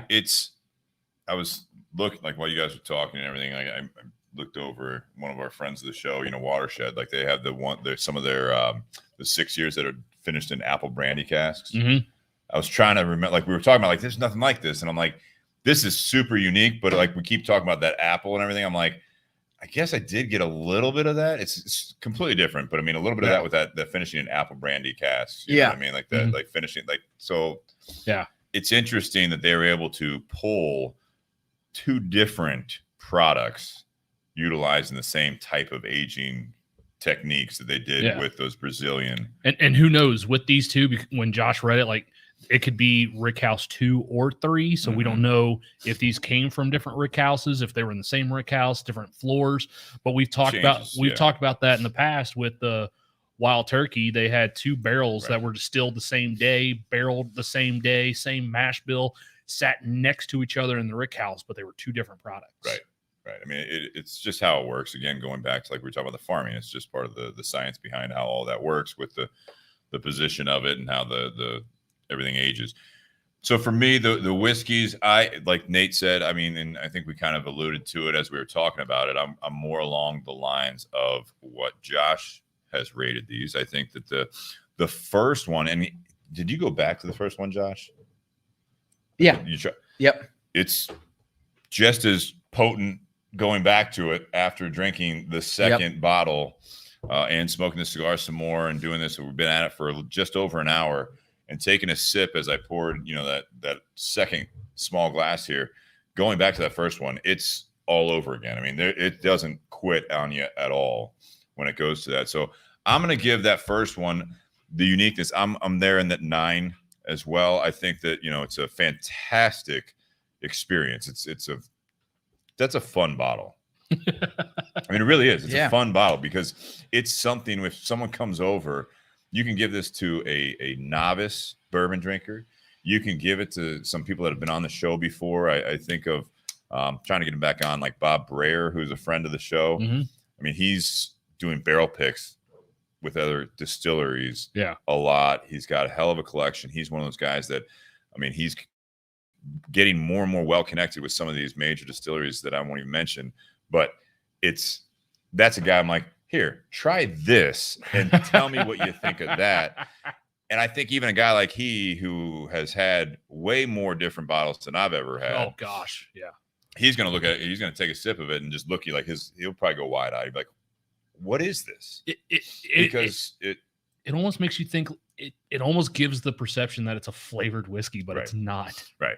So I give it a 9. I think the second one, I'm there with Josh again, 9.5 on that one because it's a little bit more of a classic bourbon for me. And again, both fantastic barrels or bottles or batches, however they want to say it. But I mean, just these 2 bottles are so unique. It's very interesting, very interesting. Mm-hmm. So 9.5. The cigar, I'll give it a 9. I mean, it's. Here's what I'll say about this cigar. All positive feedback on it. It's not a 10. It's not super unique. It's just a damn good cigar. Mm-hmm. I mean, that's how I would describe this. If someone's like, well, what would you think about it? I'm like, it's a damn good cigar. I mean, you want a medium to full cigar. You like Nicaraguan tobacco? You need to smoke this. You should definitely smoke this cigar. Yeah. And at the 15, 16, whatever, mid-teens, it's well deserving of that cost, that price point. Like you said, even though there's not a single flavor on the cigar that stands out, it's just good. It's just a good smoke. So I'll give that a 9. The pairings, again, I think we're all kind of the same thing. I think, Josh, you like the Ted's bottle a little bit more than Blake's in a sense. If you had to compare the 2, the ratings, I think on the pairing goes along with that as well, just like Nate's did as well. I think the cigar stands up to both of them. I like what you said, Josh, about that. The first one, Blake's bottle with the apple and the in your face unique flavors. It really, I don't want to say it takes away from it, but I mean, I'd say maybe the pairing is more of like, if I'm looking at, because we're doing a little contrast there, that's more of like an 8.5 rating. Yeah. For me, I think it's an 8.5 rating just because it's very good, but it doesn't really lend anything to one or the other. And if anything, that really in your face, apple, cinnamon, fruity, flavor, it's the star of the show on that one. Like, it overtakes it. That takes that spotlight. The second one, that's a pairing. That's a very enjoyable pairing, like where it's like, you know what, if we were smoking a cigar and you came over to my house, I had both these bottles. I'm like, what would you pair it with? I'd pick Ted's bottle because it's not a showstopper like on one side or the other. It's just a very classic bourbon cigar experience that they really build off of it. You said that creaminess of Ted's bottle, that classic vanilla, little bit of oak in the hint of it, it really goes well with this classic tobacco flavor. Yeah. So I'd give 8.5, and the second one I'd give probably 9.5, just because it is, for me, that's one of those pairings that it's not about standing up next to each other. These are holding hands as you smoke it and drink it. Yeah. So, and going back, I'm going to take a sip of this as we round out part one. Yeah, and going back to the second bottle, I'll say that I like the fact that both of these, going back to this, you get everything we talked about in the beginning. Going back to the first bottle, got everything we talked about in the beginning. These are very, you don't even really need to cleanse your palate between bottles. They're doing just fine. Yeah, absolutely. I agree. Yeah. This cigar, I will say, for those that don't, because, again, these bottles, the Starlight Distillery, unfortunately, are gone as far as these the cigar batch blends that we have here. This cigar will probably pair very well with most of the bottles in your bourbon collection. Yeah. I would imagine. I really do think that. I think it does stand really well, and just very, very classic. Yeah. But you didn't use. You guys talk about the complexity, the well-balanced. It's that well-balanced part of it. The well-balanced cigar, rich in flavor and complexity. It really is. It's just a very traditional cigar, which to do that in the market today, of what, Raphael and AJ are doing, and what Josh, all the different, like that portfolio is gigantic that you represent. To have a new cigar that you say, this is just a classic, good, like I said, damn good cigar. Yeah. That's a tough thing to do nowadays when you come out with a new blend of tobacco. You know what I mean? Because everyone's trying to do different things, like the Powerhouse, or this is really good mild, this is really creamy. Like, no, it's just a damn good cigar. What a cigar should taste like. This is what a cigar should taste like. Well, and to Cindy's point on her comment, like, I agree. I'll have to check the numbers on the spreadsheet, but yeah, I think these are some of the highest ratings that we've ever had on a podcast. Yeah. And because everything, both bottles, the cigar, just absolutely fantastic. Absolutely. Thank you, Josh. Yeah. Definitely, home run here. As we round out part one, for those that are new to the show, we do a quick intermission. We'll keep the feed going. If you're listening on the audio, just click over to part two when we're done here. But I do want to thank Josh. He is with Altadis USA. He is a powerhouse sponsor for us and a big supporter of the show since the beginning, which is fantastic. Love to have you still a part of it. Tinder Box at Easton, Columbus, Ohio. Check them out. Great collection there. You guys, if you're in the Columbus area, definitely stop by. They have 500, 600 different options as far as cigars. You can smoke in the shop. You can hang out. Great community. And that's kind of what this podcast is all based out of. The whole community is based out of Tinder Box at Easton. Lots of samplers Columbus, for the holiday. That's all right. Which I'm always shocked to hear from people that people know about Tinder Box at Easton that aren't even in the state of Ohio. So, the fact that, Brian's been able to do this for now 22 years and everything that's happened with that shop over the years, getting through a lot of the brick and mortars out there, getting through the pandemic and surviving and just thriving afterwards. And the support of the customer base is fantastic. So definitely check out Tinder Box at Easton. Also, Be a Cigar Company, the gold and silver are available. The gold is made by Plasencia, which you guys at Altadis also team with, Plasencia Tobacco. And then also Espinosa is the silver. So we had Hector on recently, who was the blender behind the BS Silver. I think the record of the length of the show is with Hector. Oh, absolutely. It's not even close. Yeah. Not even close. So definitely sit down or take, if you got to drive cross country, you can 3 hours and 58 minutes. You can listen to that one. Wow. It was a banger. I also want to thank patreon.com/bourbonbs podcast. That's you guys out there supporting the show. You can do one time, sign up for a month, do the contribution, or you can keep it going. We've had some great support over the last 2 years since we started that. And also, if you guys just want to throw a couple bucks, you want to buy a bottle, tell us what to buy. You can go Venmo style at Bourbon and BS. And we've had so far only one, but again, just having that as an option for people.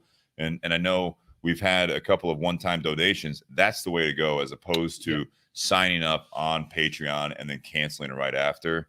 It just works better. More the money comes to the show, minus taxes in the long run. But, again, Patreon takes their cut as well. So that is a way to do it. And then, like I showed earlier on this one, this is a gray with black, kind of more subtle, bold T-shirt here. This is the When the World Hands You Some BS, Light It Up.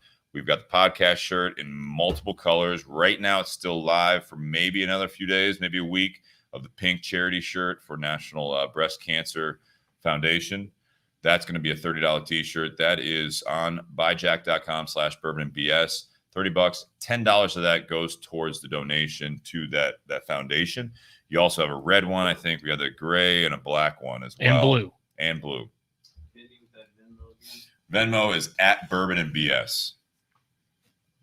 So also, what else is on there? I've got some new stuff coming out. Hopefully, we're trying to sort it out. I hope we can get it up before the holiday. If not, it'll be a great New Year's present. But we got some new hoodies coming out. One is going to be the first time we're using the barrel logo on an apparel item, which is that barrel with the Bourbon and BS with the 2 cigars. Badass logo. That'll be on a swag item, and then hopefully we'll get some more out there, and some also 3/4 sleeve shirts as well that have been really popular. So, guys, thank you very much for the support. Stay tuned through the intermission if you're listening live, like I mentioned, and we'll get to, what did I say, have the holidays changed? I always forget how I word these things. I should probably write that down. I said, have the holidays changed? So this is something, if you're listening to part 1, is it an age thing or a sign of the recent times that the holidays seem to change as the years go by?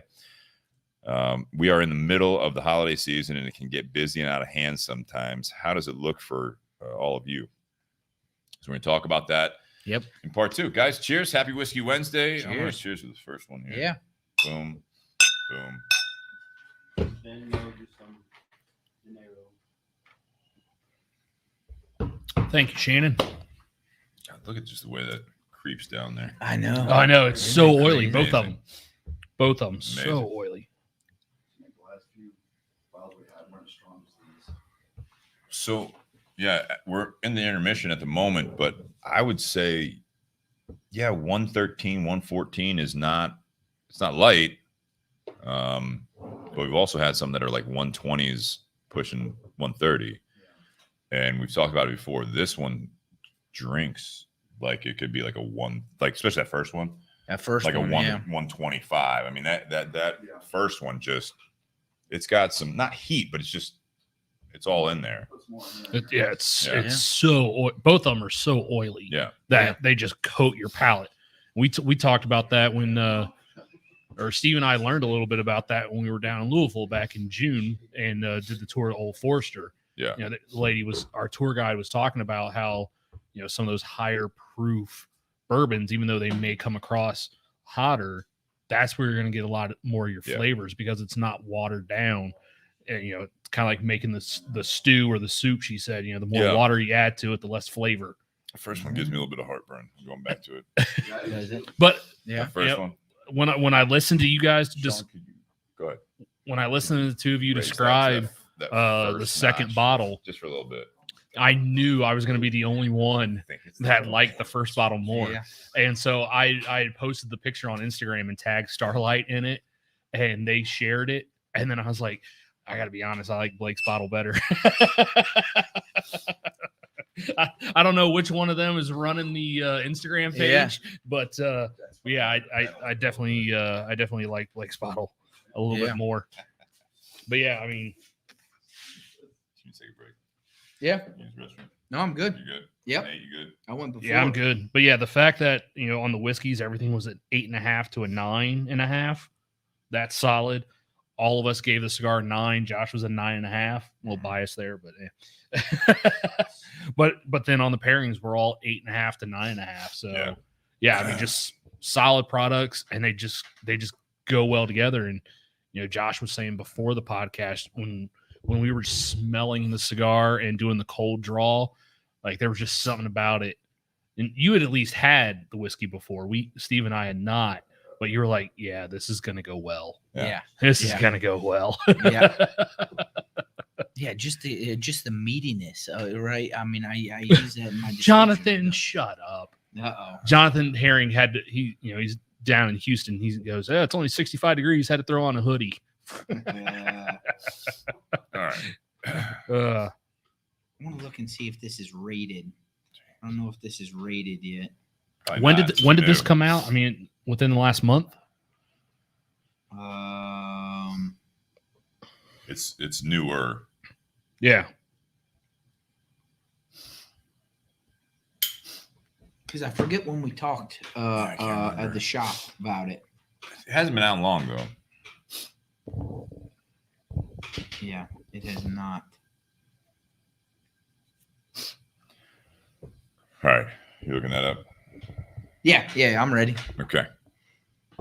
Short intermission.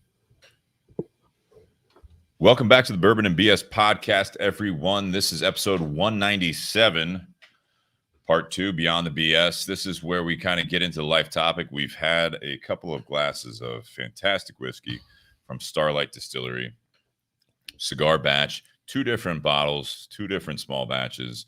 One was from Blake Huber, and one was from Ted Huber. This is the Huber family. That is who is behind the Starlight Distillery, along with they've got a winery there. They've got a working farm. This is a 7-generation operation that has been going on for obviously many years. And we had Christian Huber and also Blake on episode, I think it was 186, I said, back in September, October area. Just vast amount of knowledge on that. And then Josh is handing out something here. He's going to tell us about what we're going to be smoking next here. But yeah, check out part 1 on the episode 197.1 if you're just tuning in and you're interested in the Starlight Distillery cigar batches that we had and the ratings. We talked a lot about what they did with those bottles and the batches on that. And then also we had the Aging Room Rare Collection by Raphael and AJ. These are going to be some great cigars that we obviously really enjoyed. Again, listen to part 1 and listen to what we had to say about those. We're still all kind of still smoking, it looks like, the Aging Room Rare Collection. But we rate those at the end of the show. That episode, first part is about an hour and a half or so. So we appreciate you guys listening to part 2. I've got up here the patreon.com/bourbon and BS podcast. You guys can do a monthly contribution to the show. You guys keep this thing going, from streaming it, from posting it. We got a new heater in the garage because we live in Columbus, Ohio, and it's cold right now. Not right now. It's going to get real cold here soon. We will be more bundled up probably the next time Josh is on here, unless he just doesn't come back until like spring. We'll see. Time to throw on the Carhartt. Yeah, exactly. So we had a running joke when Hector was on from Espinosa Cigars. When Jack Tarania was coming up, he's like, I wonder what the weather's like. All you got to do is listen or watch the Bourbon and BS podcast, because you can see what the weather's like, because sometimes they're sweating in T-shirts and other times they've got, beanies on and like 3 jackets on. That's right. This is truly, the studio is in my garage, so super fancy. And we get Josh up here. I don't even know how many times so far, but I appreciate Josh being a big supporter of it. And you guys on patreon.com/bourbon and BS podcast. Also, we had another contribution on Venmo. At Bourbon and BS is the name on that. If you guys want to throw us a one-time donation, or in the notes when you send us that, you can also say, I want you to buy this bottle, and hopefully we can find it. And if not, I can always communicate with that person saying, hey, we can't get that bottle. Give me another option. We will honor those requests the best we can based on availability. But that's a fun way to do it as well, because I've had people reach out through social media and say, hey, I want to buy this bottle for you. Should I ship it to you? This is the best way to do it. Yeah. So you don't have to do all that. And we also have, I have a spreadsheet of all the bottles that we've done, but then we've also pinned on the community page the bottles that we have featured in the past. I had posted that a while back, and cool. Steve pinned it to the community page. So you can actually go on the community page and see what bottles that we have featured. Every few months, I'll make another post where I actually include all the bottles. I don't want to do it every single week because that's a lot of upkeep to try and pin all those. And that's Facebook, and that's Bourbon and BS community page. So just do a search on that, and I try to approve everyone almost immediately on that. So as long as you're not trying to sell secondary it's bottles. not a secondary, and all that stuff. And you guys can do everything from what bottles you had, what cigars you're smoking, what's going on if you putting up Christmas lights and you want to do that, like we've got people from all over the country and also all over the world that are, it's just they're messaging each other now. There's friendships being formed. I absolutely love it. It's been a really cool community.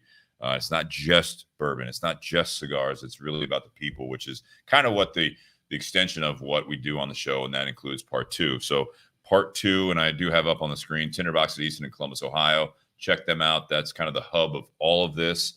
Great location, great shop, and obviously they carry a lot of aging room products as well as Altadis products throughout the whole portfolio. BS Cigar Company as well, the gold and silver. Check them out. That is exclusive to the Columbus area as of now, but based out of the Tinder Box at Easton as well. Placencia on the gold and Espinosa on the silver.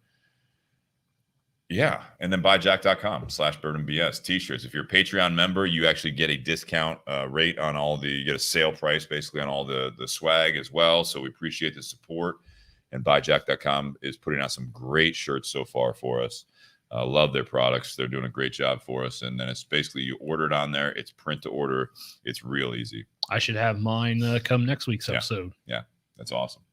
That's fantastic. It was bad timing on my part. I ordered them while he was on vacation. Well, it's a smaller company, but again, it's holidays and everything else. So yeah, we'll just blame it on supply chain. That's right. That's right. All the BS or bourbon and BS shirts are on a container boat somewhere. I don't know. All right, so this is have the holidays changed? That's part 2. That's the topic. So Nate kind of came up with the basis when I asked him of the topic. Go ahead if you want, Nate, on your part, and then I'll add to it on what I think we can add to that part of it. But you brought it up. Well, the reason I came up with it was partly because I just had the Thanksgiving, as I mentioned at the intro to part 1, where I was driving up to in-laws and then driving a couple hours to my family. I know when I was younger, because my parents were divorced, I was going to my dad's families for for Christmas and Thanksgiving, my mom's, and then when I got married, it's like my mom's or my wife's parents are divorced as well. So there was her dad's family, her mom's family. So there's like 4 holidays, for each Thanksgiving and each Christmas that we could potentially go to. And obviously with my wife's family being kind of scattered between Ohio or between Columbus, Cincinnati, Toledo, Pittsburgh, they're spread out far enough away that you have a lot of driving involved. Yeah. My family's pretty much all located in Central Ohio, but they're going to have get-togethers at different locations. Right. And so, you don't want to just show up and be like, hey, I made a presents. Hi, goodbye. I'm out the door going to the next one. But then also like my sister, when they had kids, she's trying to go to both of her families and then to her husband's family and all that. And it got to the point for some people where they're running around so much, or they get so caught up in trying to buy gifts for everyone for Christmas, they forget to actually enjoy the holidays. Like they're more stressed out when the holidays come, and like this whole month of December, they're more stressed out because they're trying to appease everybody and get everywhere and buy everyone something. It's just overwhelming. Yeah. And so so that kind of made me think, like, have we kind of lost touch with what the holidays were? I mean, when I was a kid, I loved going to all my family members because I was getting driven around. I didn't, I just wanted to go I just wanted to go to this family, get presents, go to this family, get presents. I never realized until I became adult, like how much of a pain in the ass was that for my parents? Like trying to drive. You were. That was the good one. But no, I mean, like just trying to drive us around and hit everybody. And like, it doesn't feel like you're relaxing. Even though you're taking time, you get time off for the holidays, with the way Christmas falls this year, get a couple extra days off in the week. Like, but it doesn't feel like a holiday because we're just so busy. It's just always this go, go, go mentality. Okay. We don't relax. And so that's what made me think of this. Like we really enjoyed Christmas as a kid because all the gifts, But then when we became an adult, it had a different feel to it, and there was different responsibility we felt like with the holiday and what we were supposed to do. Yeah, I mean, obviously it's different for children. I will say, add on top of just that point, one of the other things is all of those presents you were getting cost a lot of money. Yeah. So not only you running around and all that stuff, I mean, there are people that, I mean, you know, when you're trying to get your kids or you're trying to get your significant other something special, you're trying to do things for other people just out of the kindness of your heart. Well, that costs money a lot of times. So a lot of people actually, I mean, remember, like, you know, layaway became a big thing for a while. Oh, yeah. You know, now it's just we'll open up a credit card for you. Like, you don't have to pay now. And I just saw on a news article recently, I think it was a couple of days ago, that you're expected to see a lot of the major retailers are really doing that buy now, pay later type of a mentality where it's like, yeah, you can open up a small credit line, no problem. Or just Amazon is doing it now, right? You don't even have to, like, you can just be an Amazon Prime member, use your normal payment method. And if it's over a certain amount or whatever, like when I bought that heater, $90 to $100, it was like, buy it or click here and you get 5 payments of like 15 or whatever, like 20 some dollars. Like, they're already preparing, budgeting this, because that is part of the stress as well. It's like, well, I can't afford to get everyone everything, but I can afford $150 a month, $200 a month, and that gets me like $2,000 or whatever it is of presents. I mean, we're stretching this dollar in our minds, like not actually stretching the dollars, like in our minds. It's like, oh, well, I can afford all that and everyone's going to be happy. And then it's like June and you finally paid off this last Christmas, maybe. Or if you open up a line of credit, you know, on an actual, like, you spend 6 months Visa paying off card, the Barbie doll. You're basically paying all year round. And then all of a sudden 3 Christmases later, you're still paying for 3 Christmases ago type thing. You know what I mean? Like, or you're actually losing money, whatever it might be. So there is that stress as well. I was also going to say, go ahead. My wife and I figured out a way to get around that. Well, actually, my wife did. Usually my wife starts buying Christmas presents the week after Christmas, and literally she will buy Christmas presents like throughout the year.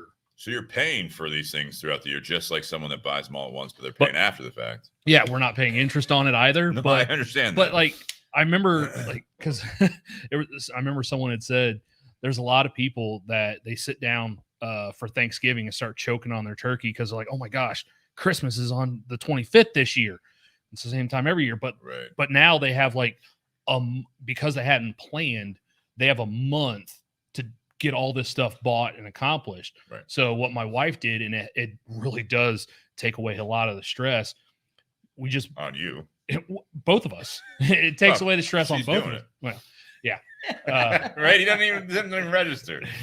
But no, like, so what we do is we buy Christmas presents throughout the year. Now you say we. So like when Thanksgiving came up last week, my wife and I were done Christmas shopping, and her family, because of the size of her family, on Thanksgiving they put all the names in a hat and draw. So we each got a name then. But that means, okay, we got 2 people to buy for for the next 3 weeks instead of everybody. Yeah.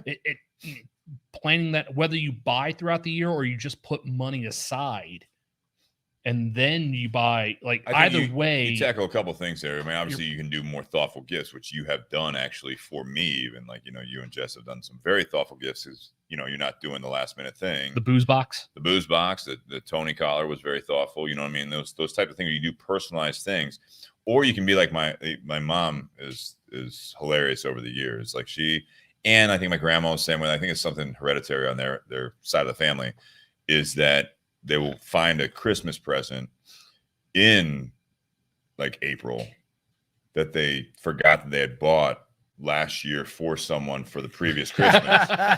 Like, this happened all the time. And then they would joke about it. You're like, well, actually, I bought that for you for last Christmas, but like, I forgot I had it. I put it, like, they hide it from themselves. Because, you know what I mean? Like, growing up in the house too is one of those things. It's like, well, my brother and I, you know, we didn't really snoop around a whole lot, but it's like, well, you have to hide it. But then it gets closer to the holiday, and all of a sudden they're like, where did I hide all the presents? So when like what Jess does. So when we moved, so a little over 4 years ago is when we moved from Grandview to Hilliard. And when we were moving and I was packing up everything, I found something that we had bought as a Christmas present So you did. for my stepfather. And I was like, wait a minute, we bought this when we were up in Dover in wine country. Yeah. When was the last time we were there? Oh, that was when we lived in Grove City. See, that's what I'm saying. So literally we were sitting on this Christmas present for like 4 or 5 years and forgot it. See, so all right. So maybe it's not just my mom's side of the family. I do want to introduce also the other part, have the holidays change. This is something that we can talk about, the stress level. And obviously, like what you were talking about, Native, do you almost forget to celebrate the holiday because you're so tied up in finances or just the running around or making sure the stress level overwhelms or overpowers the enjoyment of the holiday for certain people of the family or just you yourself. The holidays will change throughout time because you might lose loved ones. I'm going to introduce a couple other topics you guys can think of, and you guys listening, I want you to kind of like think about this as you comment as well. You've lost loved ones. You've gone through, struggles in your life. You lost a job. You lost a loved one, not only to death, but like say you go through a breakup or a divorce, or your parents get divorced around a certain time of the year. These types of things, when the holidays come around, memories are very strong around those holidays, right? So something happened the holiday season of 8 years ago. It's sometimes tough to shake. Or if you do like lose your father, your mother, or a loved one, or something of those, every time that comes around the holiday season, it's always a struggle. I also want to introduce, have the holidays changed right now based on the last couple of years? I say push it back 5 years. Being in the retail side, and Josh, you're in the sales side, you've seen this change. Right now, the big holiday thing right now from the news and the retail and the sales side of it is it's different. Last year was different. Everyone was Zoom, having Zoom holidays. I did that with my family because some of my family didn't feel comfortable getting together. You know what I mean? You saw some of that coming out, I'd say a couple months ago, where some of the I don't want to say the powers that be, but some of the opinions on the media were saying that we might be preparing for another social distance holiday. I think this is something that, has it changed from 5 years ago where it was building up. I'm not going to try to really lead you guys with this, but it's like it was building up to all online sales. It was on, sit there, do these things. I'll just order it all. They'll just come by then. I can even ship it straight to the house that I want it, gift wrap it, not do much of anything. It's almost like a more thoughtful gift card. You know what I mean? Like you didn't actually go out, you didn't wrap it yourself. You just send it to the place. To last year being the extreme where there were a lot of families and a lot of people that were not seeing each other for the holidays due to the understanding or the just pandemic, right? What was being told and what was being observed and followed. To this year, has it changed? Did we go back to the old where it was like the last, 2019, 2018, 2017? Or are we seeing something where is it changing for a lot of families and people that you're going back to, the earlier 2000s where we didn't have Amazon. We didn't have these things where you could just order everything online. You actually had to go do these things and maybe be a little bit, I don't want to say more thoughtful, but a little bit more intentional with some of your time together of the holidays. You're actually spending more time thinking about people and also with people, because we have now 2021, we have the ability, as we think, to actually, we missed the quality time with people. Mm-hmm. So, everything you're saying, does this all interlink? What are you guys' thoughts on all of that? Because I think we've seen that. And again, with age, you said it, the transition, Nate, from being a kid, it's all about the presence, or, if you go to church, it was going to church. Last year you couldn't even do that. Now are you going back? Like how has it become if you're a parent, if you're just older and the holidays don't mean anything to you? They do mean more to you. It just doesn't change over time. Josh, what do you think? Yeah, this is all encompassing. I think that the going from your youth into being an adult, for me, it's always a very special time, right? you know, there's definitely a reason for the season for me, right? That I'm faith based, and so you know there is a reason for the season is Jesus's birth, right? That's why we're all getting to celebrate this. But thinking about the time off that you had as a kid, right? You talk about, you know, low stress. Well, I mean, you know, Couple weeks off school. Yeah, you get a couple weeks off school. I mean, it was great, right? You know, I thought you have no worries as a kid because you're just getting presents, right? Exactly what you said, Nate. You know, you're wondering what's under the tree, and then you get to go to the next one, the grandparents, and what did they get you, and and then you go to the other grandparents if you're fortunate enough to have grandparents, and so you know it's always for me been a special time of year. Then I'm big on family too, right? You know, my family on both sides are very tight and close knit. So it was always a special time to see my grandparents on one side and my grandma on the other side, and have that together time. I'm from big families on both sides.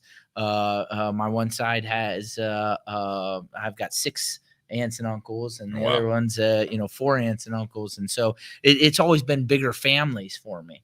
And so it was always special to be able to see my cousins and hang out and get a time of connection and games and a family tradition. Like the holidays meant getting together. Yep. You don't get to see your extended family as much, and now it's like you go over to like your grandparents' houses. Yeah. Like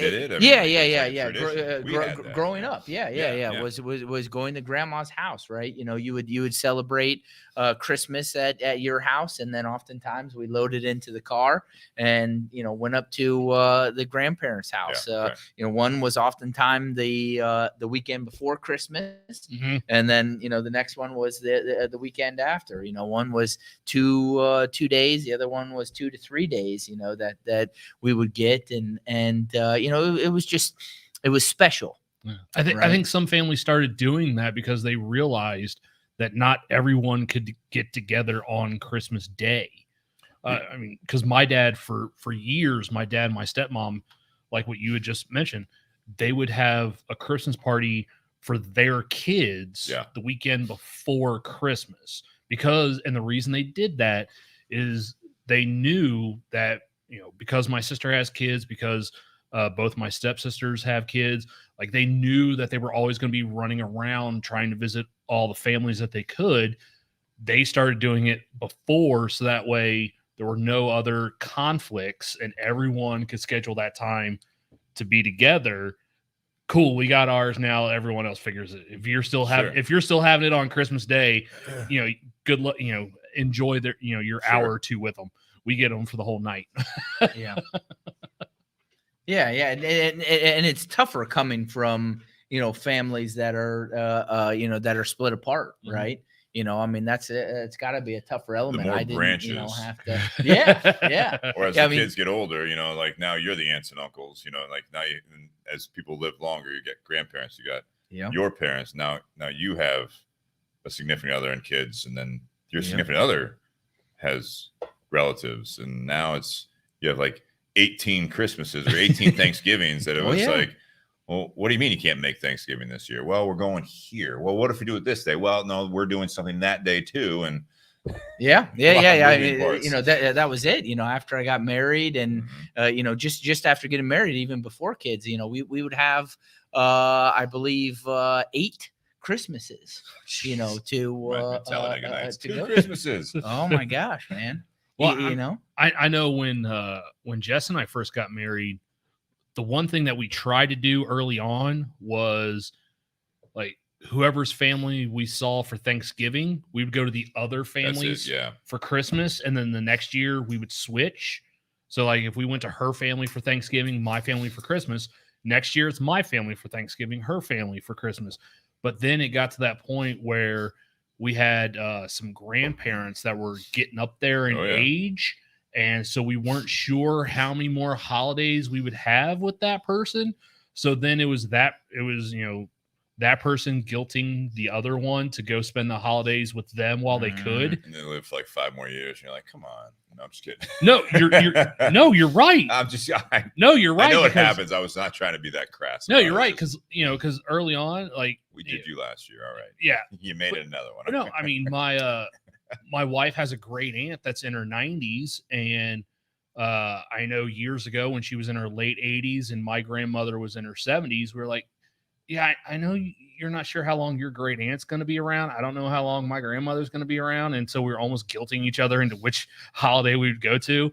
That's what the holidays are all about. Yeah, Guilt. Exactly. And then she picks that up from her mother. Jess, thanks for listening tonight. Travel agent for guilt trips. You know, and then, you know, my grandmother passed away. Her great aunt's still kicking. So, you know, a couple years. Still have her around, a couple years ago, you know, I lost my grandfather, so I got one grandparent left. You know, but almost what you were alluding to, Steve, like what happens when we lose that grandparent? Like, who's the next patriarch or matriarch? Like, are we still going to get together for holidays? Because my mom's, you know, the oldest of 6. So like, but if my grandparent passes away, I don't know that all 6 families are going to get to, well, 5, because the one's in Oklahoma and doesn't give a shit about us. We're learning a lot about Nate's family. But I don't know when that day comes if those 5 families are still going to get together, or now that, you know, their matriarch is passed, now they each become their own matriarch and patriarch, and they start having their kids and grandkids. Now they're the grandparents. I think that's part of the evolution, right, of things that happen, right? So, you know, again, you know, my immediate family moved away from Chicago where everyone was at. And, you know, we still, when I was growing up, you know, we'd still travel back most, not the Thanksgiving. Christmas was a big one for us, you know what I mean? And then when anyone got married or something was going on, you travel for that. But you have these new traditions, right? And at the time, you know, long distance phone calls for a while. Now you can do a FaceTime or a Zoom or whatever it is. You can do that. Some people travel back, some people don't. Then you have the extended families, and they have the moving parts. It does evolve to a point. I think I do want to bring up. I think that this last year at this time was, if you're looking for a silver lining on that, I'm of the opinion, and I've observed that people may have been taking, like it happens, a lot of things for granted, whether it be traditions or, you know, doing all this. The stress is the fact that, you know, you've got 6 aunts and uncles on one side, 4 aunts and uncles on the other side. Grandparents are still living. And it's like you do have 18 or whatever, you know, Christmases or Thanksgivings. And it's like, or you do the other approach. It's like, all right, well, this year we're going to go to your family. That's what I did with my ex-wife. It was, you know, we'll do Thanksgiving with your family. We'll do Christmas with mine. Next year we'll flip-flop. And it was like this negotiation. We handled it pretty well, honestly. That was never really an argument. And it was like when we went to mine, it was like, we just drive 15 minutes and we're just going to go to this holiday, like Thanksgiving at my parents' house. When you would skip your family, did you ever have family members that were like, hey, how come we didn't get? No, I only had that happen on a Thanksgiving when I went to the Lions-Bears game in Detroit. And, you know, I broke my mom's heart that I went to a football game. Priorities. You know, I had, you know, chicken wings for Thanksgiving dinner at a place up in Findlay. But no, I'm saying, like, you know, I know that there are some people that don't do well with that. They're so dialed into the tradition that can be a sticking point to a significant other. You're like, what do you mean we're not going to my Thanksgiving? We always go to grandma's house on Thanksgiving. It's like, well, what I was saying is that we can go to grandma's house on Christmas, but like we'll go to my family's Thanksgiving. That causes a divide in some people. Did both families have stuff at the same time? So you do that, and that sounds great, right? And that's only if you have like maybe one sibling, or like, and they're not married yet, or now they're married. You know what I mean? Like, and that's like, all right, we won't do it. Or you do it a day apart, you're close enough. But again, like Josh talking about his family, you know, having all these like aunts and uncles, and now you have cousins, and you want to have your childhood tradition where you go to grandma's house, grandma and grandpa's house. You know what I mean? That's no, that's what we do on holidays. And it's like, no, not anymore, because there's a dozen different Thanksgivings happening. So it's like, unless you can orchestrate with the 6 degrees of people, that it's like, basically you have a Thanksgiving dinner for November. You know what I mean? It's like, literally, it's like, all right, who's got November 1st? All right, we're going to go to this house on November 1st. Then we're going to go to this house on the 3rd. We're going to go to this house on the 15th. We're going to go to this. And then actually on Thanksgiving, this house wins. And everyone goes there, because you can't, like, you're going to miss something. Oh, absolutely. You know, that's just, I think, part of it is that you're going to miss something.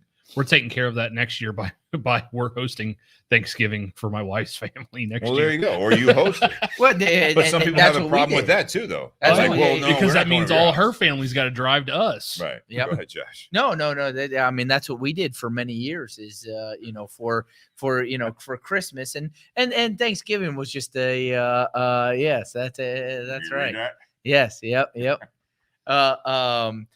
Thanksgiving was a toss up, right? It would be our family Thanksgiving and our family Thanksgiving with kids. Once we had kids, is some years we invited the immediate family all over, both sides, the in-laws and my parents, and had Thanksgiving at my house. The extended family for Thanksgiving has kind of become a thing of the past. It was just and this started growing up. They found a middle ground. My parents did, to where, hey, it would be 1 year we would go, right, and 1 year we wouldn't, right, and some years we would always go on that Saturday to the Bentley side and such. So that was Thanksgiving, but Christmas we never gave an ultimatum, right? It was, how do we encompass everybody, right? And it's about inclusion. I mean, it really was. It was 4 Christmases on Christmas Day, right?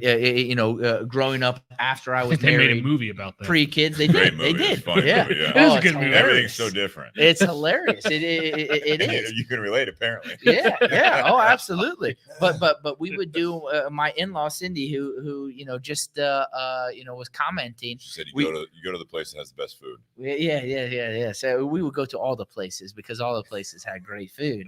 I eating. I flat out called out which family had the best food. We would go to Cindy's parents' place. My wife's grandparents. It would be held at after they passed on. They started holding it at kind of like a YMCA or like a rec center, because she was one of 9. So these are all like big places. So they would get together that Saturday before Christmas. Christmas Eve, we go to Cindy's. And we go to my in-laws. I hear there's great food there. Great food, right? And so that would be Christmas Eve. We'd wake up. We'd do Christmas at our house, with myself, Lisa, and the girls, and then we would go to her dad's house. We would have a Christmas. Sometimes we would do that. Sometimes we would go to my dad's house and have Christmas. Sometimes we go to my dad's house right after we open presents, and then go to her dad's house, and then we'd leave from there and go to my grandparents' house. Right, it's like on a my mom's drive-by unwrapping. So you're talking about the stress. Drive 3 hours. Adult. You got to cover everything. But you know what? It was smooth. As much as you say stress, and there might have been some little like, okay, well, it's time to go, because then we would drive, right? Well, gotta wrap it up. Yeah, that's right, honey. We got that's right. Yep. Well, I mean, hey, say your goodbyes. What's the word, right? You always have a word, the code right? word. The code word, That's like safe safe word. That's something else. When you're ready to leave, huh? Mistletoe. Mistletoe. But so why do we feel like we have to see everybody each holiday, but then also why does everyone else feel like we have to see them? I think there's a bit of a want there, right? I mean, you want to see them, and obviously it's different for everyone. I think some people, while you say, I think it's different for everyone. So there are the genuine, like, I want to see everyone. We got to figure this out. And as Josh said, it's kind of smooth. I mean, it's communication. That's a huge part. And I do think, if you are married, you're with a significant other, or if you're by yourself, you're your home base. That's the most important. As soon as you start getting tugged on by people that are starting to stress you out, or they're taking it personally, I'm of the opinion that's not what the holidays are about. I think that, whether it be Thanksgiving, whether it be, whatever your tradition is, if a family has a Labor Day cookout growing up and that's like the big thing, and you can't make it, you might piss someone off. Like dad's gonna be pissed you're gonna miss his, smoked whatever, or his grilled whatever. And it's like, well, we just can't make it this year, Dad. We can't make it this year to, 4th of July celebration, watch the fireworks like we did when we grew up. Like, I'm states away. We can't make it. I think, but they like guilt you into that. Like they can try, but again, I think that's communication. I think that's something that you might hurt someone's feelings, but again, I think you gotta start with your home base and work the layers out. I think that's part of it. I think you do want to see everyone, but at a certain point, depending on what the traditions are, depending on the people you want. There's a whole tradition for Thanksgiving called Friendsgiving. I think that's something that when you're you're in a different zip code or state and you can't make it home for Thanksgiving, it's nice to be able to continue the tradition in thought and feel.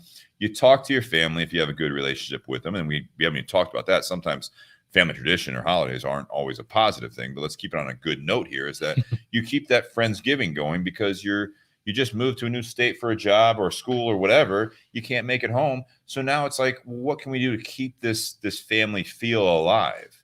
So you do a new tradition, or you carry that through with new people. Hopefully you can recreate it to a point. But I think it's something that if there's too much guilt, that's a personal thing. And I think that's just the way that some families are. That's something that if your parent or whatever is like, hey, I want to see you this week, and you're like, my week's really busy, let's plan, let me schedule you in. This is just on a regular weekday. You know what I mean? Like that kind of, I don't want to say self-centeredness. It's that sort of guilt that you're talking about. It's not about me seeing you on the holiday. It's about the fact that I want to see you. It's just not in the cards. So let's do a different day. And it doesn't have to be, like Thanksgiving dinner. It's like, hey, I can't meet up for Thanksgiving, but I am free the first week of December. Let's get together. Let's get, this part of the family together. There's compromise. There's things that you can do. You can't afford, if you're smart about it, you can't afford gifts for, your 10 aunts and uncles' kids, your cousins. Well, that's where the whole, you said it, and I have it too, is that as we got older, it's like, well, you don't buy for everyone. It's like, if you want to buy for all the cousins' kids, you can do that. You don't have to. Of us that we grew up at grandma's house, grandma and grandpa's house, that we all got together in Chicago area.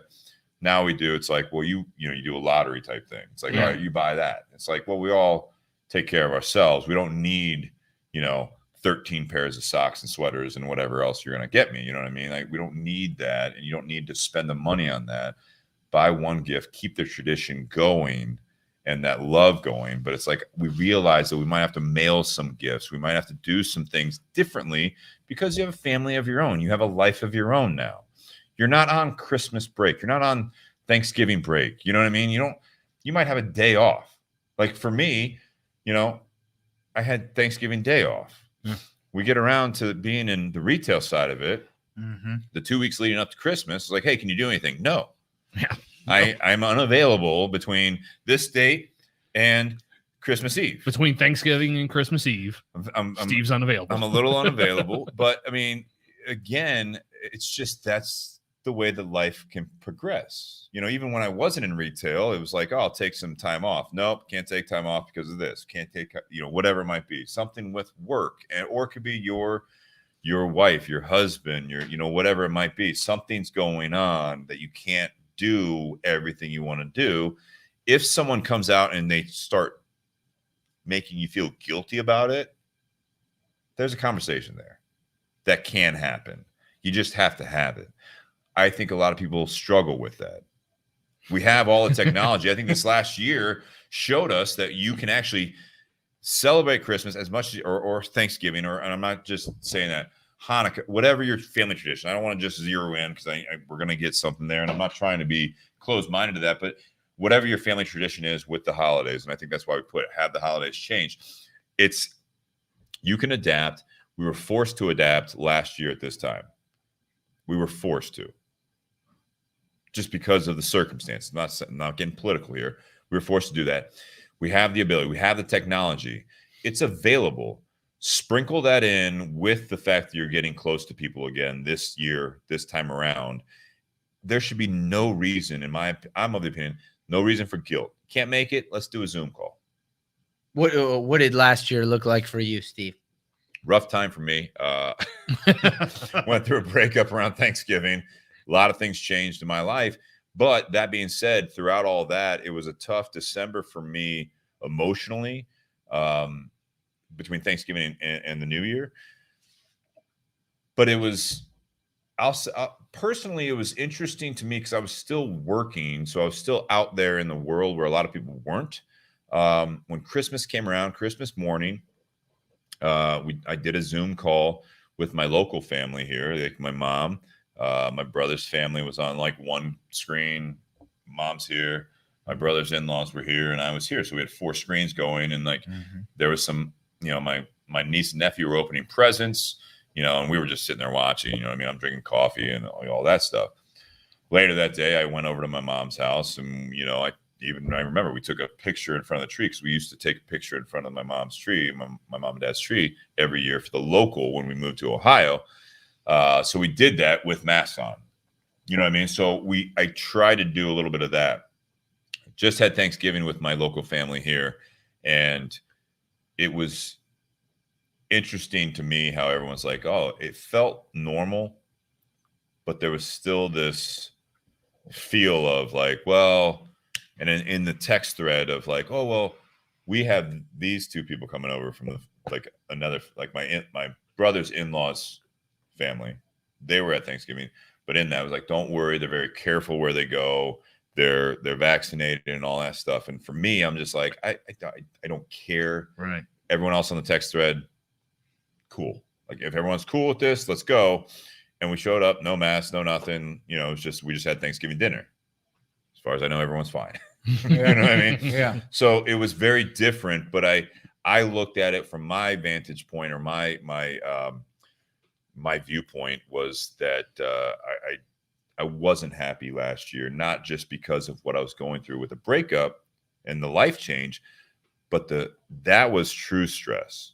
That was true disappointment, but there's no guilt because it was out of the hands of most people, the way they were handling it, because of outside factors. Yeah. But you saw the disappointment. You saw that. So that's why I say, like, have the holidays changed in that regard, not just age and as we get older and as our lives develop, but just even recently, I've seen it from a retail side. People are out shopping just because they want to. They want to get out. I see it, we're already planning on getting together for Christmas, you know what I mean? And for the holidays and stuff like that. New Year's last year, nothing was open. So, if you go out for New Year's, you go to a neighbor's house. Some people still did it last year, but some people just stayed at home and they didn't do their normal New Year's thing. This year, it's going to be a huge event, I think. I think people are going to want to go do stuff. Yeah. They're going to feel more comfortable. And the timing of the things with, to get into like a little bit like the COVID variant that's coming out right now, even the powers that be in this country are saying, well, we're not as concerned, but it is a concern. You know what I mean? I'm talking like Fauci and everyone. They're saying like it's a potential concern. Even they're saying they don't think it's going to really hinder a lot of celebrations. Yeah. And I think that's partly because of where what the world has learned scientifically and from the medical side, but also I think it's something that they realize that people aren't going to do it this time. Yeah. There's a point, that they're tired of it. I think there was a reset there where people appreciate what they were taking for granted, which is how life works with everything. There's a point, I think, as Josh, you've got kids, you got all this family. At a certain point, you could get to a breaking point and be like, you know what, fuck it. We're just going to do Christmas our way because that's what it's about. if you're getting guilted from family, if you're getting guilted from people, your boss or whatever it is, it's like, you know what? Enough's enough. I want to have a true holiday celebration, whatever it is, because it's important about being with people. And see, I'm one of those that I'm such a smartass that if someone in my family were to guilt me for not making it to Thanksgiving last week, like if someone on my mom's side of the family would have been like if for some reason I couldn't make it to my grandmother's, and someone's like, "Hey, how come you didn't show up? Like you weren't there last year. Like, how come you didn't show up for Thanksgiving this year? Like, really? Like I've got other places I have to go to, and I don't want to sit there and necessarily drive, have dinner, and be like, hey, thanks for dinner. I got to go. Like, because that just seems kind of rude to me. But if you're going to sit there and try and guilt me for not showing up, I'm not going to show up next year just to spite you. Yeah. That's when you lose it, I think. Is you lose that the reason for the season, whatever it might be, whether it be if you're, But I mean, I also know, when I made it down to my mom's family last week for Thanksgiving, by the time I got there, we were a little over an hour after they had already started. So there were a lot of people that were thankful to see me and that I actually made the trip down with us. My mother-in-law was in tow just because she was in the car with us. But like, I know one of my uncles, he's got 4 kids. None of them were there. But I doubt any of them is going to sit there and be like, hey, how come we didn't show up for Thanksgiving? Like, they should know, like, hey, these people all have their own families. They're all married. Some of them have kids. Like, they have other shit to do. It's not all about you. So what did last year look like for you, Christmas-wise, with the environment and everything that was going on? Oh, we did Christmas as usual, I think. I don't think I may have made it to my grandmother's for Christmas last year. Just because every year, my grandparents always bought towels for everyone. And we played this game where we just exchange towels. So that's when we get new towels. It's important. It's important. You got to wash those too. That's right. In the meantime, I think we may have made it down there last year. I can't remember. They always run together. All the drive and everything. It like last year was a little unique though. Is what he's. I think we still got together as best we could. I know I still went to my dad and stepmom's house for their Christmas.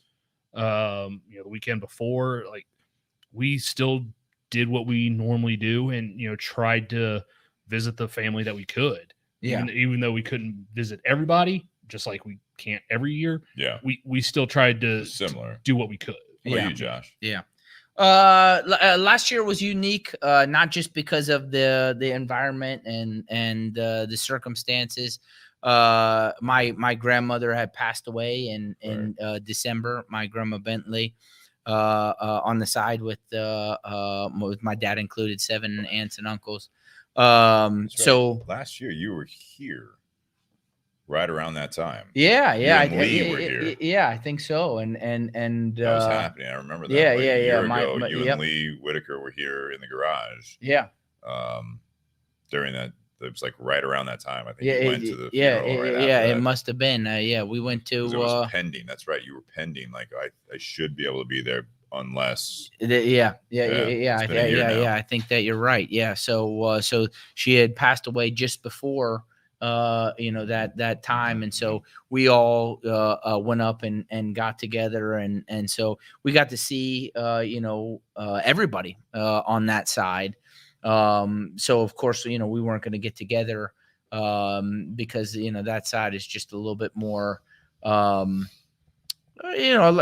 lot of things have changed. People have moved and sure. Such. But that was the circumstance, and so with the non-immediate sides of the family, both sides ended up getting together virtually, like you said, Steve, and we did Zoom calls, I believe, on Christmas, with both sides. But my immediate family got together, right? Both the my in-law side, and then we went over. But it's funny that you say this about appreciating what you have and not taking it for granted. Because I remember having a conversation with a friend, who was, he was in the boat of just getting tired of going to all these places, right? Yeah. Having to go to in-laws and having to do this and the stress that surrounds it, and saying, you know what, I want to do what I want to do, and I want to spend Christmas on the beach. and that's what he said. And I mimicked that, not because of stress, but because of selfishly, I was like, you want to be on the beach. Hey, I would love to spend Christmas on a beach, amazing. right? So, let's take 1 year. And I talked to Lisa, a couple times, like, hey, what, let's just take 1 year, not do any Christmases, right? And let's go to the beach. And because my grandparents were, aging and getting older, and, we didn't know how much longer Grandma Bentley was going to last. Right. And, it's funny going back and looking through pictures, right, of seeing, because I had alluded to earlier, we were hosting, most years, my extended family, both sides, were coming to our house for Christmas. So we would have, my mom's family in on Christmas Day. They would all get in at all hours of the night, Christmas Day. Some would stay in a hotel, some would stay with us. And then we would celebrate for 2 days after that. Yeah. And then my dad's side of the family all came in. Majority of them staying at hotels, a couple cousins staying with us, and then we would celebrate over the weekend. And that's kind of how, how that went. But, going back to, the taking it for granted part. So, now fast forward and, you have a reset year, if you will, the year that we all experienced. And it's like, man, we do need to take this time and be together and at least try, right? If we don't get together, as stressful as it can be. And so we made a concession. And so for the first time last year, we did all the, the Christmases for our immediate family. And then we took off on New Year's Eve and we went down to the beach. Yeah. So it's evolving. You're growing with it. Yeah. So we've talked about like the stress that we all feel around the holidays. Where's the joy? Because, as a kid, like I said, as a kid going to all the families and all the presents and stuff, that was the joy. Was let's be honest, it was getting all the presents. That's what we enjoyed when we were kids. Now as adults, we dread having to travel everywhere, having to buy so much. Where's the joy? Where do we get the joy at in this holiday season? Let me answer that here, and I'm not going to get preface this. This is not a dark statement by any means, right? Okay. But I'll answer, like Josh was commenting on the fact that this last year was like a reset or whatever. Fortunately, you two have not had a reset in life when it comes to relationships and people in your life, right? I have experienced that.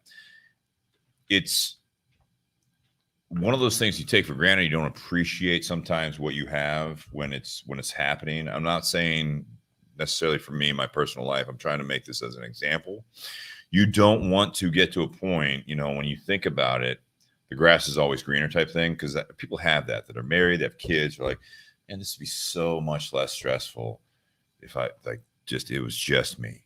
If it was just me, I woke up on Christmas, I bought myself something, a couple people bought me something. I got people I wanted to buy for, I bought for. I didn't have to buy for other people. I didn't have to buy for, my so-and-so's kid, whatever it is. I'm trying I think there's a movie about that. Nicolas Cage, Weatherman? Family Man. Oh, Family Man. Yeah. So you're absolutely right. As someone that has gone through ups and downs in the personal relationship, that went through divorce, like I said, like last year when Josh asked, I went through a breakup. It's like, there are times I feel as though it's like you don't want to, I don't want to say rock bottom, but you don't want to have that part of it removed where now you've gone through divorce. Now holidays means something different. And you just wish you had the holidays of old. And I'm not even talking about as a kid. I'm talking about, you wish you could buy for someone that, like your significant other, You know what I mean? You wish you could buy for your wife, your husband, your grandmother passes. You wish you would have, as an adult, spent more time thinking about, what do I buy grandma this year for Christmas? What do I want to bring to Thanksgiving dinner at grandma's place? I mean, this can be of all levels, right? Mhm. But when it's gone, and it is, in a sense, just you, whether it's you're by yourself or it's just your family and you lost a loved one or something happens, and you get to that point where you have this, it's a classic example of, you don't want to wait until it's gone to appreciate something. Mhm. And to your question about where's the joy, that's part of it. It's the taking it for granted. It's the stress. Your focus and priorities have grown skewed to a point where the importance of what you're doing everyday life or around the holidays has changed to a point where it's not what it's really about. In my opinion, I think that you lose that. I have to buy presents for someone. What do I get my wife? What do I get my husband? What do I get, grandma or these kids that aren't even my kids? Like, what do I? Well, Send me a Christmas list. Let me ask you this, because, right, a lot of us experienced that last year, right, Yeah. with the environment, that we had.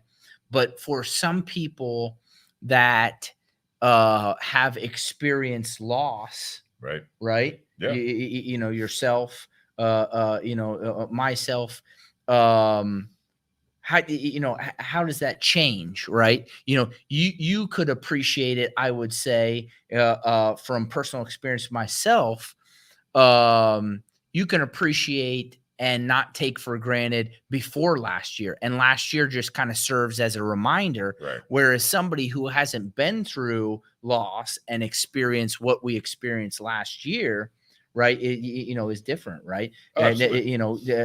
Taken into account, first year divorce, right? That you said, and what did that look like the first Christmas? Yeah. After, and then your dad passing, right? Yep. Much like my mom passed, and that first Christmas that I remember after my mom passed, and the hurt that we went through on all three sides, right? From my immediate family Christmas to my two extended Christmases and not having my mom there and such. But that's a different aspect. And then the Christmas that you had last year, which was kind of a double whammy, you went through the breakup, and then you had the environment, that you had around. So what do you think about that aspect of it? I think, you're on point. I mean, I think what I'm probably going to say to a certain point, and I'll take some of Ted's bottle there. What are we smoking? Yeah. Is this the Josh Bentley special? This is not the Josh Bentley special. I wish I could say that. That had my band on it that they so nicely made. But when I went to La Flor de Copan, I was talking to a couple of powers that be and talking about the Lancero size and how I really like this. And, as mysterious as Altadis can be in some of their blends, this was uber mysterious, because I was given this bag of Lanceros. This is a 7.5 by 40 that we're smoking. And I don't know the blend. You don't even know what this is. I have no idea what this is. It is so phenomenal, good. Man. You, a lot of graham cracker that I get off of this. Just a saltiness, that I get off of this. I mean, a lot of flavor notes in just a perfect size. So, cheers, guys. Thank you very much for bringing that. Let me answer his question. Okay. Last year, it's like I said, I did not experience necessarily rock bottom, because it wasn't the case. What I'll say is that there was a lot of things, and I think everyone, I'm gonna put words in in everyone's mouth, you do take things for granted. You really do. I know a lot of relationships, especially romantic relationships, they do go through ups and downs, and it's about the fact that one party typically will realize that they are not happy with the way things are going at that moment, and it's up to them to communicate that. Because otherwise you just kind of roll with it and just not even take that person for granted, but you take that relationship for granted.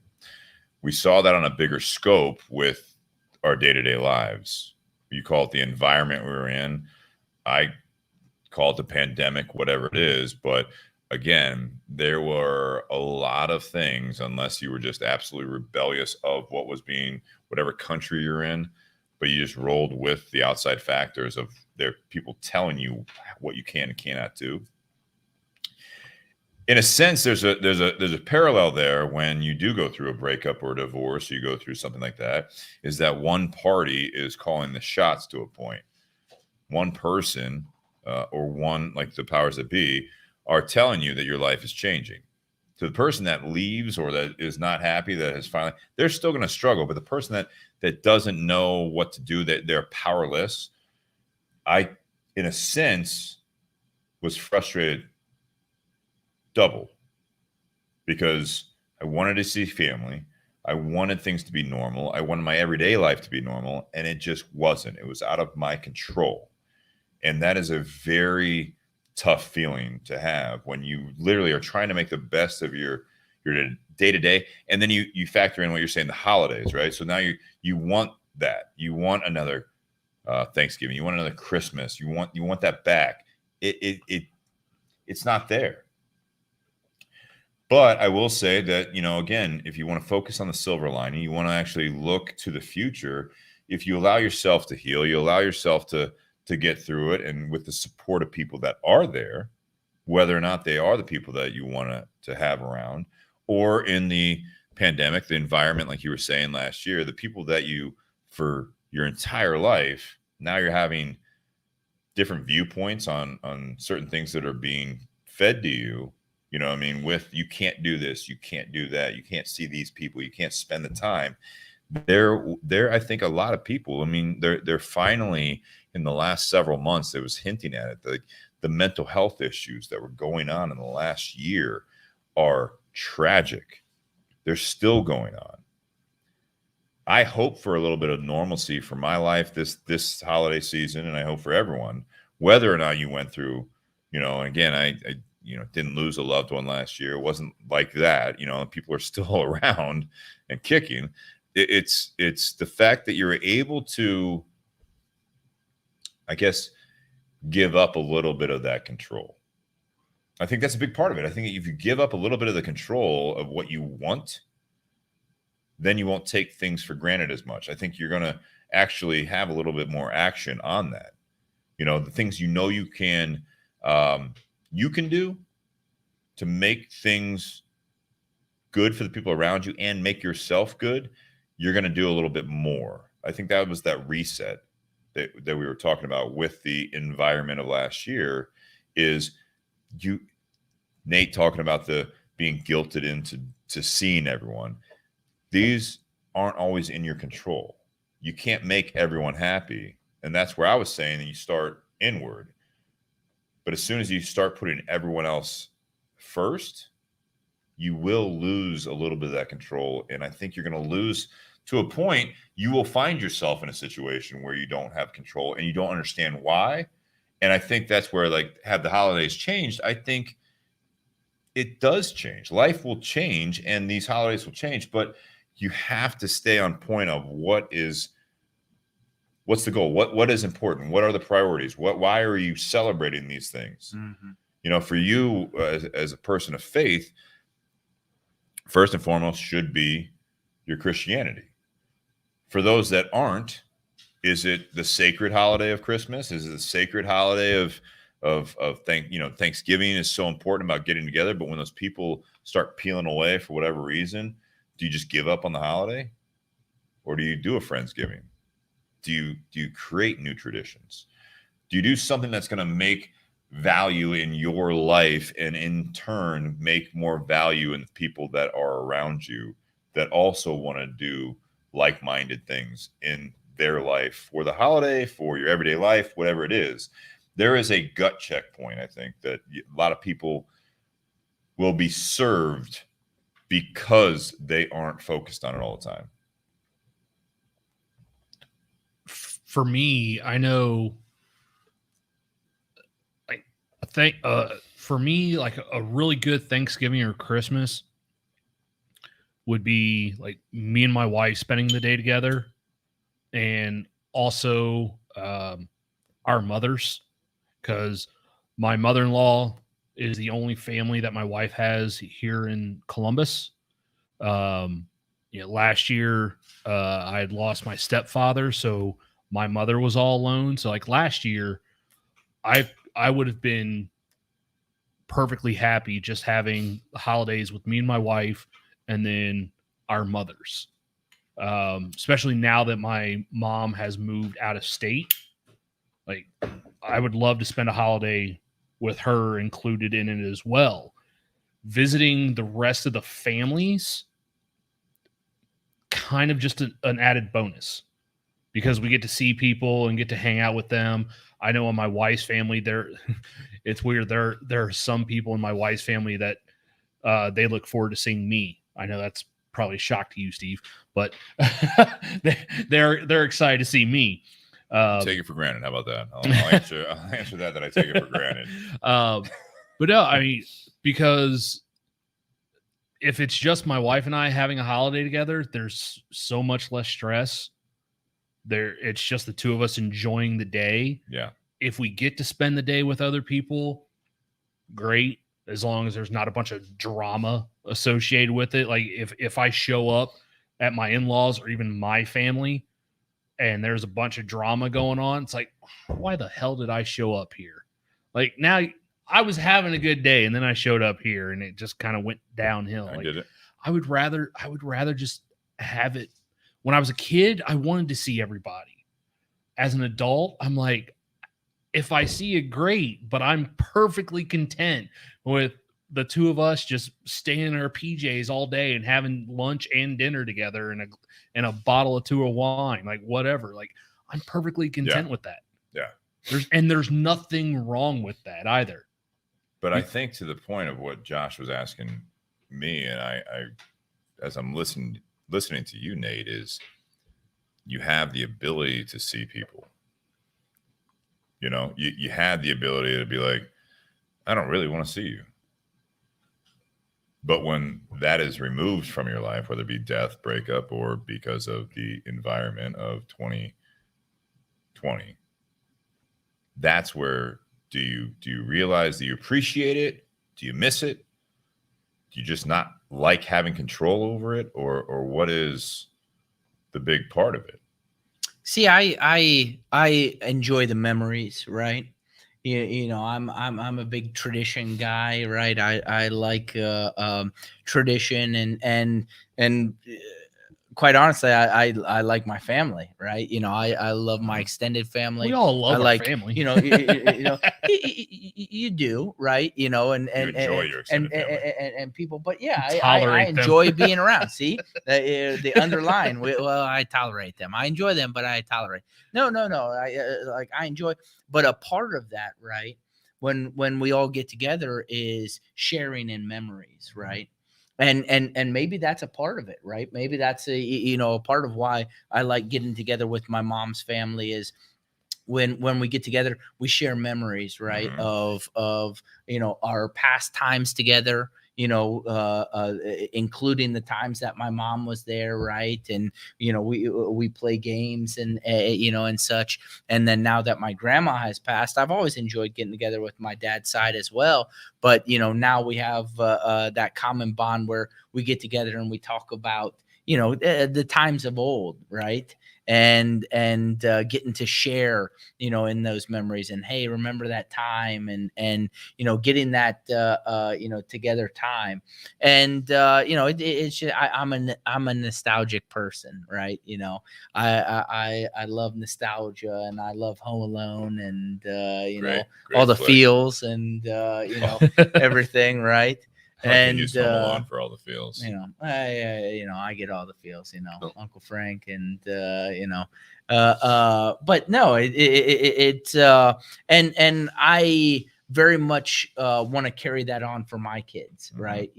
To where I want them to want to get together, right? At the holidays, and it doesn't become something that's a drag. That's good. Right. It doesn't become something of, oh, we have to do this. Right. But, it's something that you want to do. Right. And that you have the privilege. Right. Which is kind of what Bingo. we're getting to. Bingo. Right. You have the privilege to get to, to do that. And, that was the whole reason for my statement. My statement was pre-pandemic. Right. A lot of people took it for granted unless they had a loss. Yep.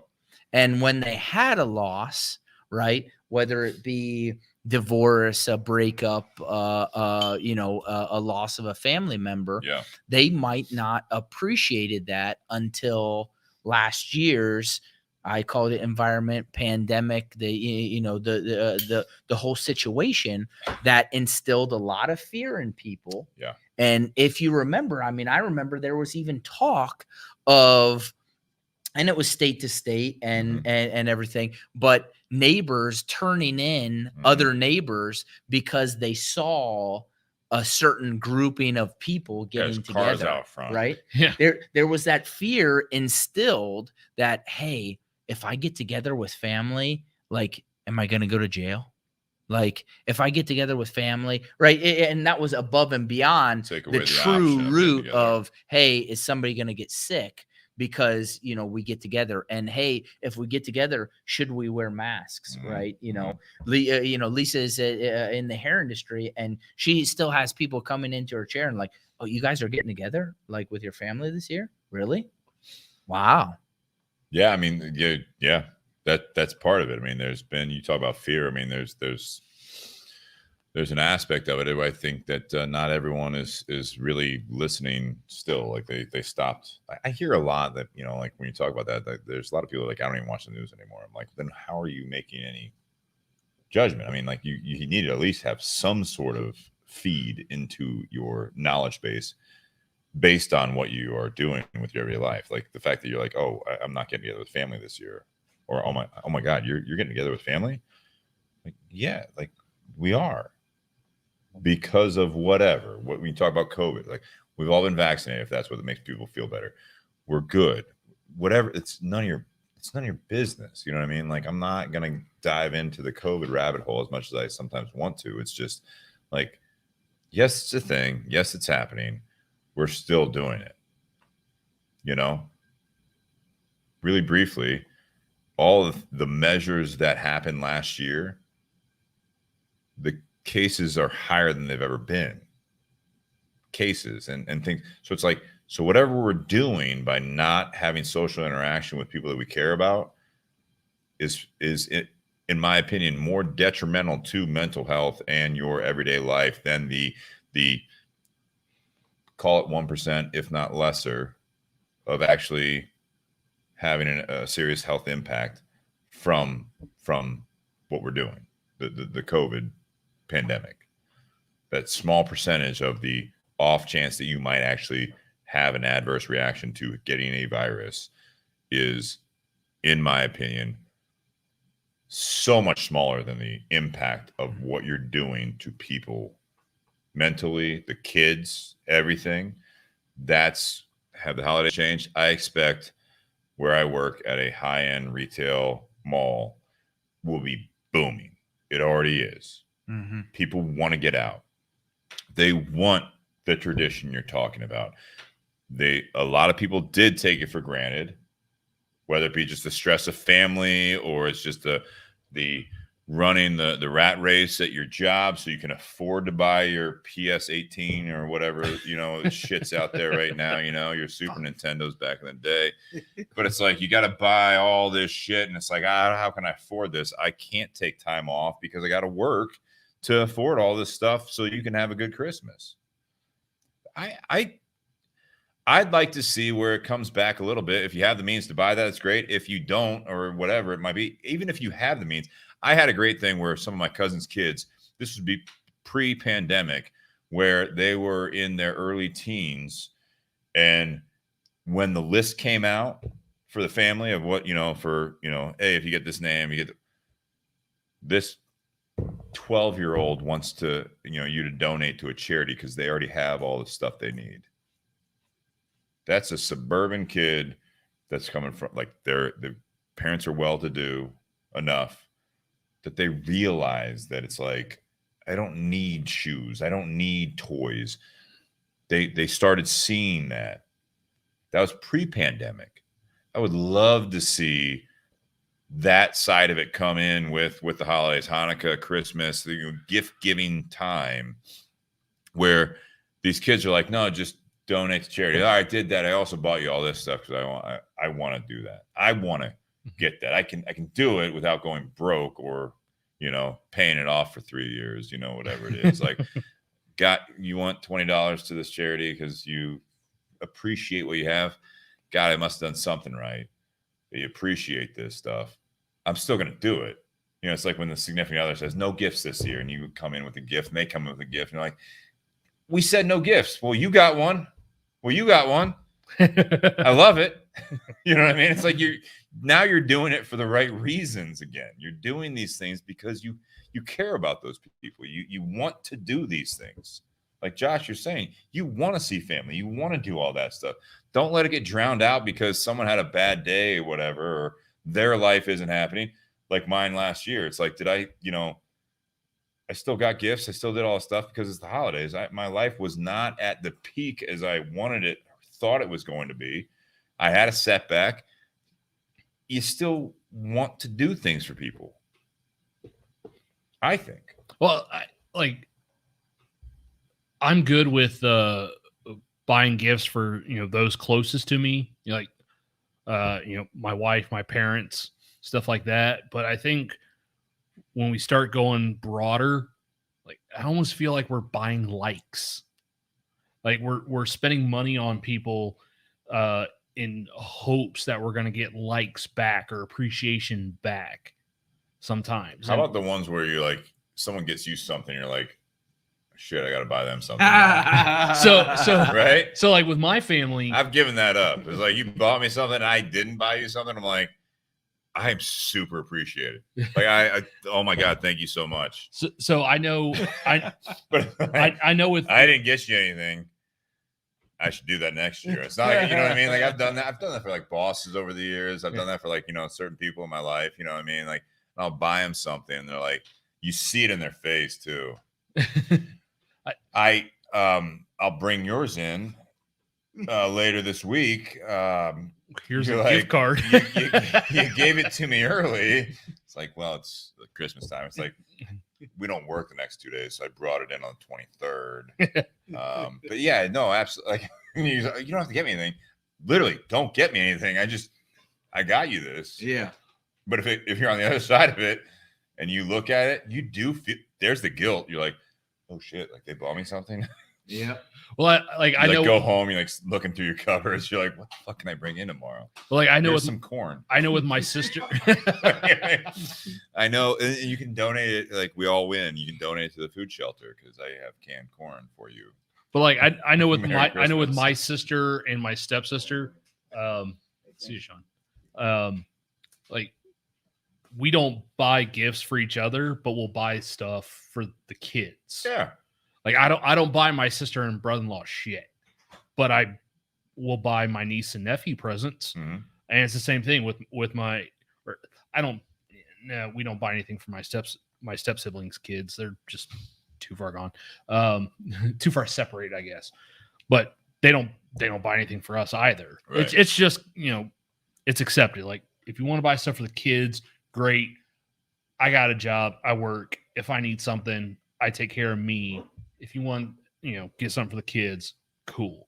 Like, but again, it's that communication we have with the family. Like, you don't need to buy us anything. If you want to buy the kids something, great. You don't need to take care of us. We got that. All right, let's round it out with some closing remarks here, because I feel like we can talk about the holidays. We haven't even gotten into like sharing the stories of like holiday successes, holiday nightmares, all that stuff. But so Josh, have the holidays changed? When you talk about this, I mean, you had some great feedback, great questions. You had, you look at this, it's not only the fact that you've grown from being the kid that gets all the presents, being run around and all that stuff. You have your family traditions, but you've already said in your comments tonight that you want to instill similar traditions into your kids. You enjoy all of this stuff.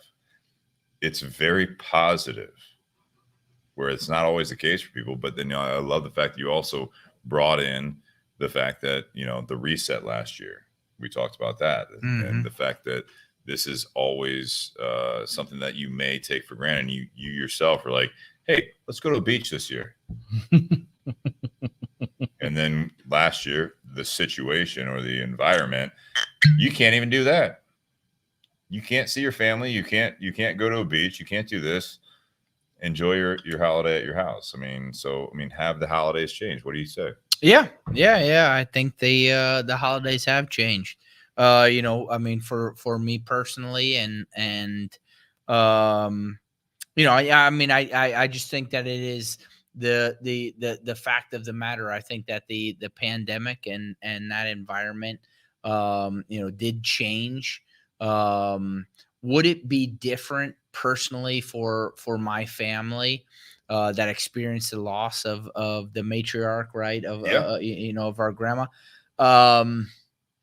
I don't know. I don't know, because we got together last year for the funeral. This year we got together for the memorial service in Hilton Head in early October.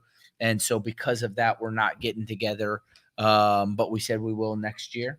And we'll return to hosting it. So, but yeah, ultimately, yes. Yeah. It's changed. The aura. But again, for exactly what my personal situation and my immediate family, yes. And I didn't even get the chance to talk about, but we're going to experiment and talk about with our kids about, hey, the reason for the season, because we've instilled in you what we believe it is, but then too, that it's not about just presents. Right. And with that, we're going to work towards, there's 4 gifts.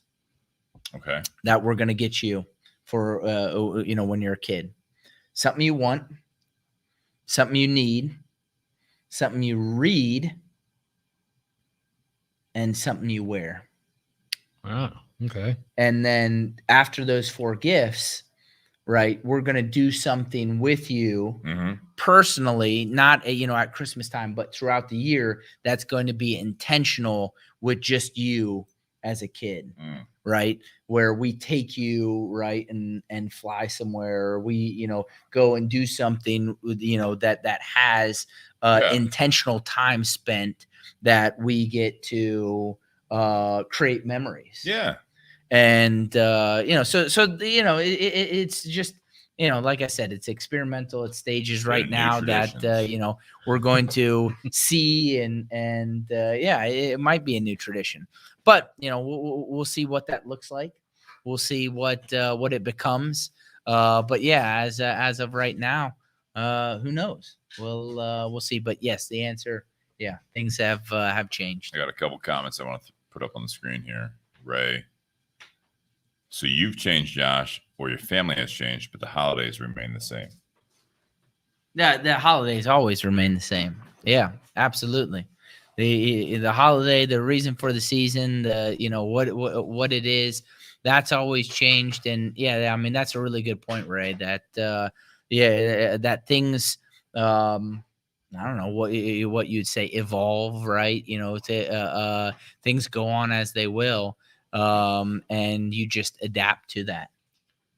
So yeah, that's a good point. Yeah. Nate? I think as we get older, our role in the holidays change. Mm-hmm. Well, yeah. When you're 8 years old, no one expects you to be buying Christmas presents for your parents, your grandparents, aunts, uncles, nieces, nephews. Like you're one of those, you're supposed to get gifts. You're not expected to buy anything. You don't have any money. You don't have a job. You're 5. Exactly. But I think over the years, there's been so much social pressure to appease and accommodate everyone. Yeah. To not just show up. Some families, hey, just show up. That's the gift. That's the gift of the holidays, is you just show up. You don't necessarily have to bring anything or buy anything. You just show up. One of my biggest issues with the holiday season is we know when the holiday season is. Christmas is on the same day every single year. We know it's coming up. We also know as adults, we know the stress that is involved with the holidays. Yeah. I think what some people need to do a better job of is how they handle it, how they not let the stress get to them. Yeah. Because if you've spent the last 5, 10, 20 years stressful about the holidays, well, guess what? 2022, you know when the holiday is going to be. So what can you do to not be stressed out about it? Got it. So if you're someone who feels that the holidays are overwhelming, how do you not be overwhelmed next year? What do you do? And it may have to be self-reflection to yourself. It may just be communication with a spouse or with a significant other. Yeah. But I think you just have to come to a realization you can't please everybody. Please yourself. Please your inner circle. If you can expand that outward, great. If you're in a position to where you can bring that type of joy and excitement around the holidays to other people, that's fantastic. But don't do it at the expense of your own happiness. And don't let trying to appease and bring joy to other people take away your joy of the holiday. I agree. I obviously agree with the inner circle type thing. Here, all right. So the holidays, you keep bringing up Christmas. So I think that I'll say this in my closing remarks. We talk about have the holidays changed for the topic. I think that whether it be the secular side of it or just the American, especially Christians, got lazy and they just introduced Santa Claus. Why are you lying to kids? What the fuck happened with that? I got to be honest with this. It's a pagan holiday. As I'm listening, you shut your mouth right now. No, this is a 21 and up right there. If your my kids kids very much believe in Santa Claus. I understand that they should not be listening to this podcast, even though you're on it, right? Especially at this hour, it's bedtime, right? So I'm going to say this: it's late night TV. I gotta be what are we doing? You keep bringing up Christmas, I feel like all of my Jewish friends, they talk about the religious side of Hanukkah. That's what it's about. You know what I mean? Thanksgiving, yes, it's been muddied in recent years, and I understand that, but it's about getting together, giving thanks. Other countries have it about the, thanks for the harvest. This is a real thing. There are no lies on that. When did this happen where it's we're going to have this character? You have a Mickey Mouse, basically, that the kids can believe that Mickey Mouse is a real mouse, but they get old enough, they're oh, it is a cartoon. As parents, you buy them all that stuff, but I don't understand necessarily, again, not being a parent. And if I know you're a good parent, so your kids aren't listening to this at this point. My point is that why, what are we doing with that? Why do we come up with these things where we do it to a point and then it's the holiday loses credibility because we started it with a lie? Like, does that make sense at all? I mean, I love that, but it's like I grew up with presents that it's like, this one's from Aunt whoever, this one's from Grandma, this one's from Mom and Dad, this is from your brother, and the big one's from Santa. Why? When you figured that out, did it take away? I don't remember. Now, as an adult, I look at it and it's like, you more thankful for I'd like to think there is a Santa. I really do. I still to this day, take back what I said. I'm not like saying that he is a lie. I think there is. I mean, Saint Nick was a person. Love the movie Elf. I think yeah, you know what I mean? I think that if you can get people to believe in that, I think it's great, because that is, again, another reason for the season, is that there is someone out there that is bringing you gifts. If you're naughty or nice, you know what I mean? But if you're nice, you get good gifts. Even that's, again, what we lost as we get older. Have the holidays changed? It's not about this person that you're trying to make happy anymore. You just expect it. The kids, like you were talking about, Nate, they expect gifts everywhere. And they expect it from Santa. Santa, real or not, I don't know. All right, I'll go back. I'm sorry. I'm not trying to, for those kids listening at 11 o'clock on a Wednesday, you should be in bed. Why aren't you in bed for school tomorrow? And yeah. No, I'll change my closing remarks. I would like to believe that Santa exists, because that is someone that you're trying to impress and you don't take for granted. You're actually doing something in your everyday life to do good and to make people feel better about themselves and to have an impact on people. So maybe that's the losing point. Not that he's real or not. You stop believing in Santa as you get older sometimes. And that's when things can go to shit to a point, because you no longer have to impress everyone or that one person. You just expect them to treat you well, no matter how you treat other people. Did you watch the Polar Express before the podcast? I've never seen that or read it. I don't agree with the audience. I don't agree with Steve. That was my favorite book. I didn't say it was bad. I said I've never read it. So you can't agree with it or disagree with that. The movie is great. I still have that book. The giant gift set with a bell. It came with a bell. I don't have the bell, but I have one of the first editions, of the book. But the Christmas Chronicles. Have you seen that? No. Have you seen Fat Man? No. Starring Mel Gibson as Santa Claus. Last year, check it out. Wait, Fat what? Man. No way. Fat Man. All right, you guys got to check out Fat Man. It's Mel Gibson as Santa Claus. A kid he's a bad kid. He gets a piece of coal. He hires a hitman to kill Santa Claus. Oh, jeez. Wow. There's a lot of life lessons if you like 80s, 90s action movies. Some good shootouts. Did you ever see El Camino Christmas? Yeah. With Tim Allen? I don't know. Those were my closing remarks. I'm just saying, all right, so in summary, I'll say this. We should. My cigar. We should.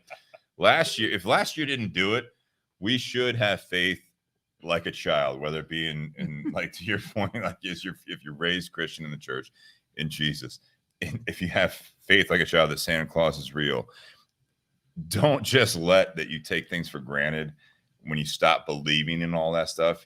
Nate, to your point, when you have guilt sometimes that you get guilted into seeing people, the priorities have shifted to the bad. Like, these are things that you should want to do. You should want to treat people well.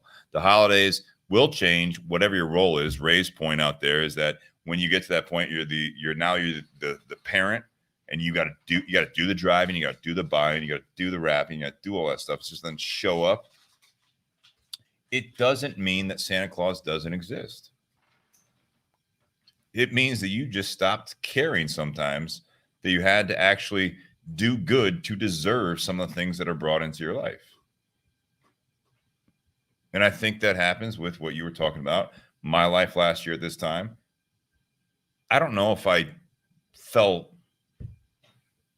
victim to that or if I fell Like I was the suspect doing that, but there are things in your life that you stop doing things intentionally because you want that Santa Claus to bring you gifts and treat you well. But that basic thing is that you're doing things well so that someone thinks that you are well deserved of being treated in a kind way. And I think that last year, have the holidays changed? I hope they have. I hope last year made you realize that you can't take those things that you got tired of doing all these things. Like, I'm just fucking tired. I've been working, been spending money out my ass. Or money you don't have. I ran up a credit card. I got presents under the tree. They play with it for 5 minutes. Yep. And then it's basically going to get donated in 2 months. Exactly. You know what I mean? Come March, it's in Goodwill. So I think there has to be a little bit of that childlike wonder where it's like you do. Let's hope Santa Claus does exist. Maybe he doesn't exist because we did stop believing in him, and we stopped trying to impress those people out there in our lives, and we just expect them to treat us in a kind way, but we don't make our actions feed into that. I don't know. Wow. Guys, happy Whiskey Wednesday. Yep. Josh, thank you for bringing everything. Guys, enjoy. We got guests lined up all the way through the holidays, and we've got some great unique bottles coming up. And Josh, I hope when you come back on, this is going to be a tough one to beat. Yeah. Don't bring cachaça. It's not going to beat these two bottles. Guys, enjoy your week. All right. Get some sleep.